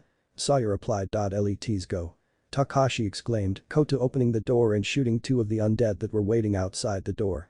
The group rushed forward with Takashi and Naruto in the front, the former slamming his bat into a zombie and the latter knocking another zombie down with the butt of his rifle. Okinosu Offshore International Airport.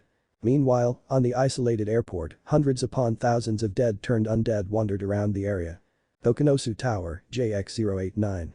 Ready for takeoff. A voice said over the radio. JX-089, Tokinosu Tower. Hold on runway 3 to 4. Another voice said over the radio. We have a problem. He looks repulsive. Rika stated, a celebrity turned undead known by the name Bae Yongjun in her crosshairs. Over the past 4 years, not much had changed about the busty mercenary, her hair having grown a little bit longer and her skin a little bit tanner. He's an actor. He was on location here for filming. Tajima said. Like Rika, his appearance had not changed so much over the years. He stood at 5'9" with light skin, brown eyes, and buzz-cut brown hair. He wore a plain white cap, a full bodysuit, knee and elbow pads, and a bulletproof vest. Distance. 4,500. Angle. -6. Wind. Favorable. Corrections. None. Permission to fire. Granted. In a matter of seconds, Rika took down every undead creature in the vicinity of the airplane. Good work. All of the targets on the runway have been eliminated. Over and out. A sigh escaped Rika's lips as she got up from her prone position and began to stretch and fondle her own breasts. "What are you doing?" Tajima asked. "These things are numb. I've been laying down here sign this morning." Rika replied. "If you don't mind, I could massage them." Tajima suggested as Rika took off her vest. "I would if you were a better shot than me. And only Naruto-kun has ever proven that." Rika said. "But you're one of the top 5 officers in our whole country, with Naruto-sen being number 3. That's not fair." Tajima stated. "You'd better give up then." Rika said. "Anyway, how did those things even get here? We're at a seaside airport that can only be reached by ship. Haven't they been restricting entry?" Tajima questioned. "Yeah. Only high-ranking officials and airport technicians as well as their families are allowed in. One of them must have been infected," Rika stated.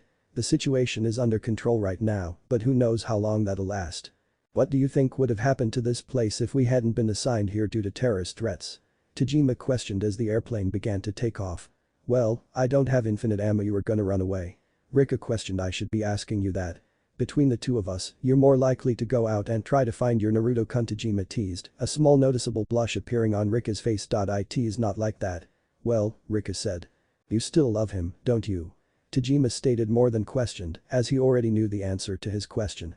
"I'm going to go into the city eventually." Rika stated. "What makes you think that Naruto is even any place near Tokunosu City?" Tajima asked. "No, I have a friend in the city," Rika said, reaching into her pocket and pulling out a cell phone. "Do you think he'll even pick up the call? For all we know, he could have been turned into one of them," Tajima stated. "You know how Naruto is. There's no way he'd become one of them that easily," Rika stated, scrolling through her contacts until she found Naruto's name. She stared at the letters on the screen, her mind racing as she thought of all the possible scenarios that could occur. "I'll call him later." "Yeah, I'll call him later," she mumbled, putting her vest back on and resuming her sniping position. "With Naruto's group. Just to confirm, you need not begin fighting unless it is inevitable. Refrain from fighting when the opportunity arises," Siko stated, the rest of the group waiting atop a flight of stairs. They only respond to sound. Additionally, they're powerful enough to break down a normal door. So once they get a hold of you, you're gonna get eaten. Be careful," Saya stated. A loud feminine shriek coming from below. A silent nod was shared between the group as they sped off to help whoever that was that screamed. "Ikuzo," one of the students said. "Shit, stay back." Another student exclaimed, the zombie in front of him dropping dead with a nail embedded in its head courtesy of Kota. Siko leaped over the railing, striking one of them down as she landed, Takashi and Rei doing the same to the surrounding zombies until there were none left in the immediate vicinity. "Thanks," the first student said. "Not too loud." Rei whispered. "Is there a person among you with a bite?" Siko asked. "Nope." A third student denied. "They really do look fine." Rei stated. "That's not enough to be okay for me, but I guess there isn't enough time for a checkup." Naruto said, walking down the stairs alongside the rest of the group. "Wanna come with us? We're gonna get out of here." Takashi offered. "Why yes," the first student said. "A bunch of them are down there," Takashi whispered, the group having made their way to the ground floor stairwell. "What's the point of hiding here? Don't they use their ears, not their eyes?" Yuga questioned.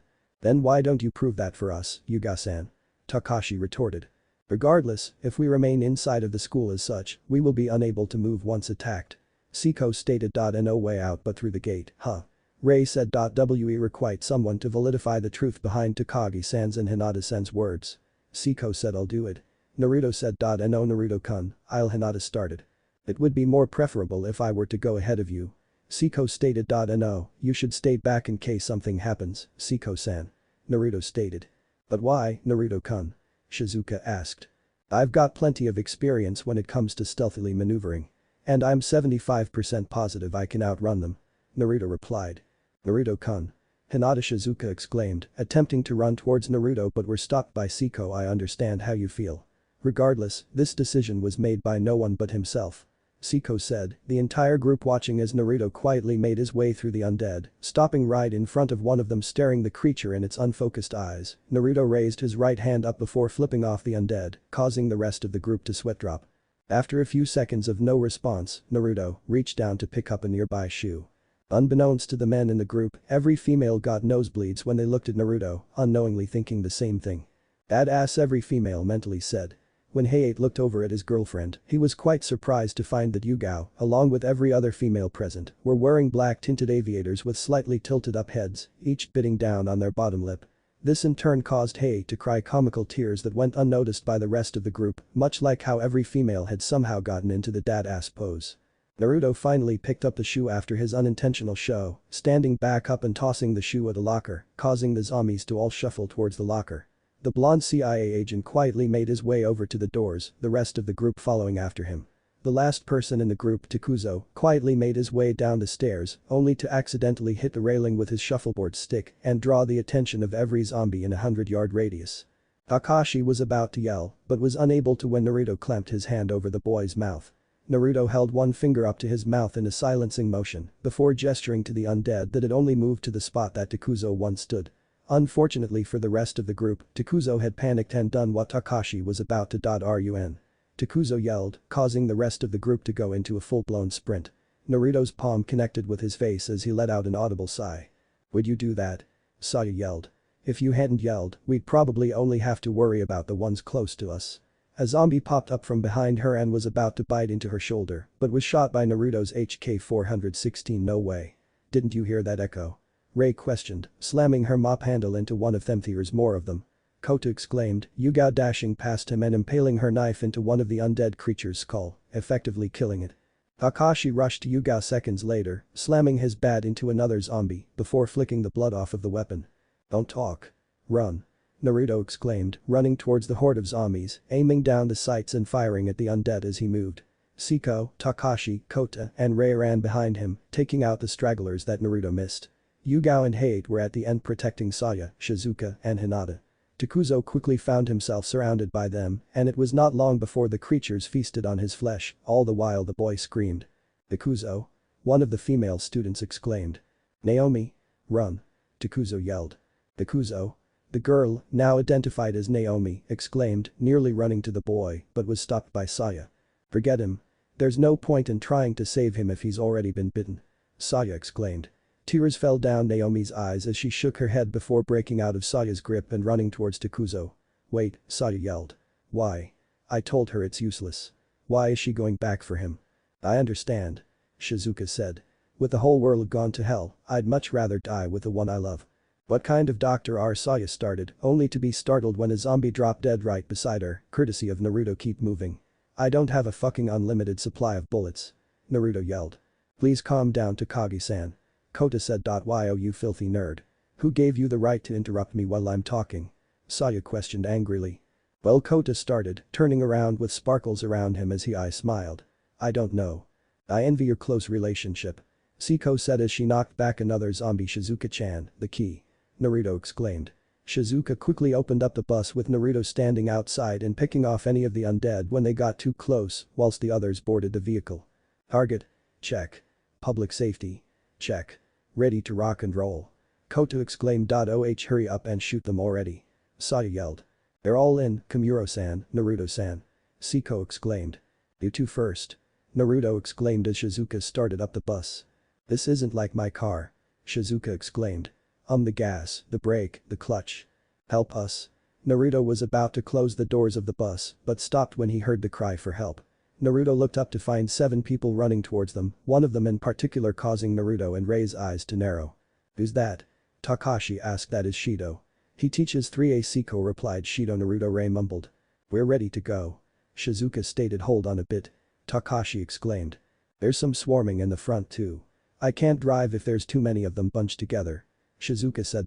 "So run them over," Takashi said. "If we do that with this bus, we'll end up rolling over," Saya stated. Takashi was about to run out the bus but was stopped by Rei and Naruto. "Don't save him," Rei yelled. "Rei-san, please restrain him," Naruto said as he walked out of the bus and aimed down his sights. "Rei. Naruto. What's your problem?" Takashi questioned. "You don't need to save him," Rei said. "Everyone. Hurry. I guarantee you'll make it out alive," Shido exclaimed.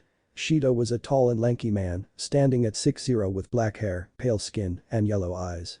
He wore a black pinstripe suit on top of a white dress shirt, along with a yellow tie and black framed glasses. "Okay, sensei," one of the students exclaimed. "Despite what I said, I wonder if they'll even make it to the bus." Shido thought. "Hurry the fuck up if you want to live," Naruto yelled. He aimed down his sights to one of the undead before taking a deep breath. His pointer finger swiftly moved from to the assault rifle's trigger. Pressing down, the bullet shot out, pushing out the used shell casing as time seemed to slow down. Shido never saw it coming. The pale man had turned his head slightly, only for his eyes to widen when a bullet whizzed by him, taking out one of the zombies that was nearby. Shido suddenly felt numb, stepping back and staggering as he felt as if he couldn't breathe. Reaching down and touching his throat, the teacher was shocked when he felt a warm liquid coat his fingers. Shido shakily brought his hand up for him to see, finding blood covering the hand that he had placed on his throat. The bullet that had sped by him had slashed at his neck, piercing right through his external jugular vein. He dropped down as another student ran past him, said student accidentally tripping and falling to the ground. "Damn it. Move, move, move." Naruto yelled, his expression remaining indifferent though he was mentally smirking. He quickly ran towards the fallen student, pulling him up and placing the kid's arm around his shoulder. "I sprained my ankle." The student exclaimed. "Move fast then." Naruto exclaimed, dragging the student aboard the bus. Shido had begun to space out but was brought back into reality when three of them shuffled towards him. He looked up, only for a scream to escape his lips when the undead tackled him to the ground and began feasting on his flesh. "Shizuka-chan."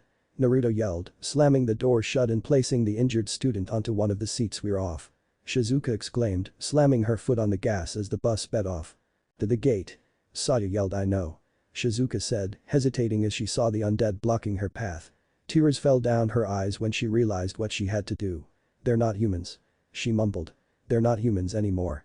Her foot slammed down into the gas, knocking the undead down that were in her path. The bus soon made its way to the front gate and slammed into the gate with enough force to push them open. With Rika and Tajima. The sun had begun to set and the duo had made their way back inside the airport terminal. Though the undead still wandered outside, the terminal itself was fortified and mostly zombie-free.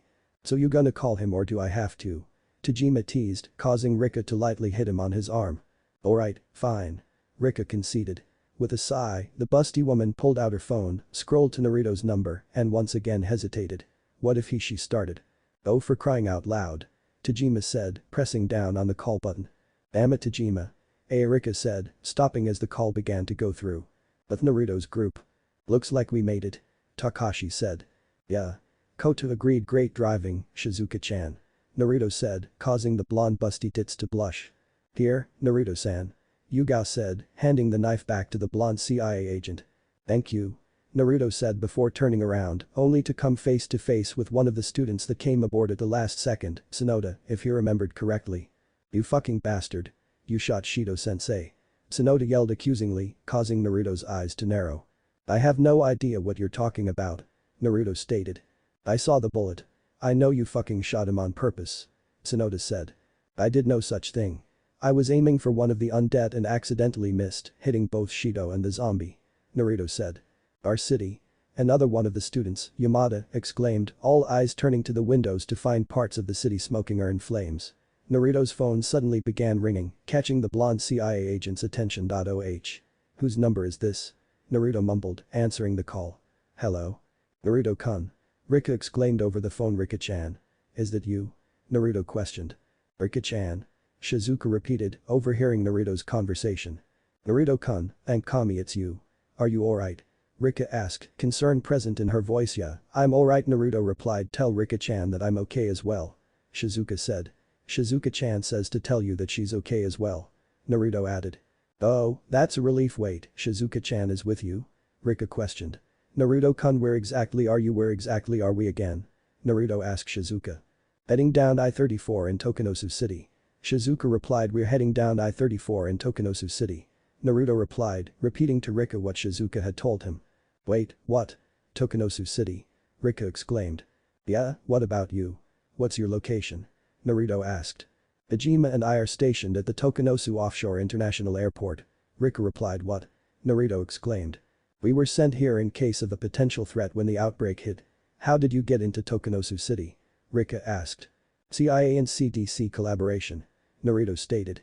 "Listen, we'll be making our way to an Amphi facility near Sanshiro Avenue. After we secure the area, I'll try to get to you and Tajima. Alright?" Rika said. "I've got to go now, my phone's battery is beginning to run low." "Naruto," stated Naruto-kun. Rika exclaimed. "Yeah?" Naruto questioned. "Stay safe." Rika said. "Thanks, you too, Rika-chan," Naruto said before ending the call. "Look. We'll never make it if we keep going. First off, why do we have to do whatever you guys plan to do?" Sonoda yelled. "You all decided to go back to the city without asking us. Couldn't we have just looked for a safe place inside the school?" "He's right," Yamada exclaimed. We should find a place to hide, like that convenience store we just passed by. Shizuka finally had it with the bickering and slammed her foot on the brakes. That's it. I've had it with your constant arguing. Shizuka yelled, "Hey San, would you kindly give me my pistol back?" Naruto asked in an overly cheerful tone. "Well, of course." Heiate replied in the same tone as Naruto, handing back the Glock 21 over to Naruto. "2 bullets left in the mag, right?" Naruto said. "What are you?" Tsunoda's words died on his tongue as Naruto aimed the pistol at him. Nothing to say. No complaints. Nothing. Naruto questioned. I can't stand this guy." Tsunoda yelled defiantly, pointing to Takashi. Why? Takashi questioned calmly. "What did I ever say to you?" Tsunoda started, letting out a battle cry as he attempted to rush Takashi, only to get pistol whipped by Naruto in the stomach, sending the boy sprawling to the ground, holding his stomach and gasping for air. "Know your place, boy," Naruto said coldly, priming his Glock 21 and aiming the firearm at Tsunoda. "We could have just as easily left you to die at the school. So unless you care to join the masses of the undead right outside the fucking bus, then I suggest you stay silent. Understood?" "Gah." Tsunoda yelled, rolling onto his back only for Naruto to place his foot on the boy's stomach. "Understood?" Naruto repeated a bit more forcefully. "Agh. Yes. Crystal." Tsunoda exclaimed, Naruto removing his foot from the boy's stomach. "Good. Any other fucking complaints?" Naruto called out, only to receive silence from the other students. "Excellent," he said, walking to the front of the bus, unaware of the glare that Tsunoda was sending his way. "Naruto-kun, don't you think you were a bit harsh?" Hinata questioned, walking over and placing her hand on the blonde's shoulder. Tsunoda yelled, rushing at Naruto and punching him square in the face before stealing his combat knife, wrapping one hand around Hinata, taking the CDC doctor hostage, and pulling her out the bus. Naruto quickly recovered and ran outside the bus, his Glock 21 armed and aimed at Tsunoda, the latter having pressed the knife against Hinata's throat. "Let go of her." Naruto yelled. "I can't fucking stand any of you people. Drop the fucking gun or else I'll slit this bitch's throat." Tsunoda yelled, sweat dripping down his face as he became more and more hesitant. "Drop the knife and release Hinata-chan or else." Naruto said. "Oh, or else what? I'm going to take this whore and you're not going to stop me." Tsunoda exclaimed, roughly grabbing Hinata's ass. "Naruto-kun." Hinata exclaimed, tears streaming down her eyes. Naruto's eyes narrowed as he firmly aimed at Tsunoda. A sick grin spread across Tsunoda's face as he licked the side of Hinata's cheek, the knife he held to her neck moving slightly. "Oh, I get it. You've been fucking her, haven't you? Well, when I'm done with her, she'll want nothing more than to." Tsunoda never got to finish his statement when Naruto pulled the trigger and shot him right through his head. Because Tsunoda had moved where he held the knife, Hinata was able to escape without having her throat slit. Naruto quickly holstered his Glock 21 and rushed over to Hinata, hugging the now sobbing woman as he tried to comfort her. "It's okay, it's over with now," Naruto said gently. The sound of a car's horn quickly caught his attention. "Marikawa-san." Siko exclaimed as a bus full of the infected and undead sped towards them, crashing into a car and flipping over. "Hinata-chan." Naruto yelled, picking up the Dr. Bridal style and running into the tunnel. The bus crashed into the tunnel before setting ablaze, blocking the duo's route back to the rest of the group. "Now we're split, Naruto-san. Are the two of you unharmed?" Siko called out, slightly concerned when the flaming zombies crawled out of the bus. "The East Police Station." Naruto yelled. "We'll meet at the East Police Station." "At what time?" Siko asked. 7 p.m. "If that doesn't work out today, then we'll try again tomorrow," Naruto exclaimed as the burning wreckage blocked even more of the tunnel. The burning zombies shuffled closer and closer to Siko before dropping down dead and burned to a crisp. "Marikawa-san, we are unable to advance." Siko stated. "Are Naruto-kun and Hina-chan alright?" Shizuka asked. "They are alright for now." Siko replied. "Okay, I'll turn back and find another route," Shizuka said, driving the bus away from the tunnel. "Shit. Let's get out of here," Naruto yelled, noticing the sparks coming off of the bus. Boom. Naruto and Hinata barely made it out of the tunnel before the crashed bus exploded behind them. As the two tried to catch their breath, Naruto turned around only to be tackled by a zombie wearing a biker's helmet. "Fuck you, asshole," Naruto yelled, pushing the zombie off of him before pulling out his Glock 21 and shooting the creature right between the eyes. "I'm out," he mumbled, swiftly ejecting the magazine and replacing it with a new one before reaching down and grabbing the empty cartridge. "Naruto-kun," Hinata said, clinging tightly to the blonde and unintentionally pressing her enormous assets into him. "Let's go." Chapter end. What if Naruto X High School of Dead Harem end here, and thanks for watching my video till the end.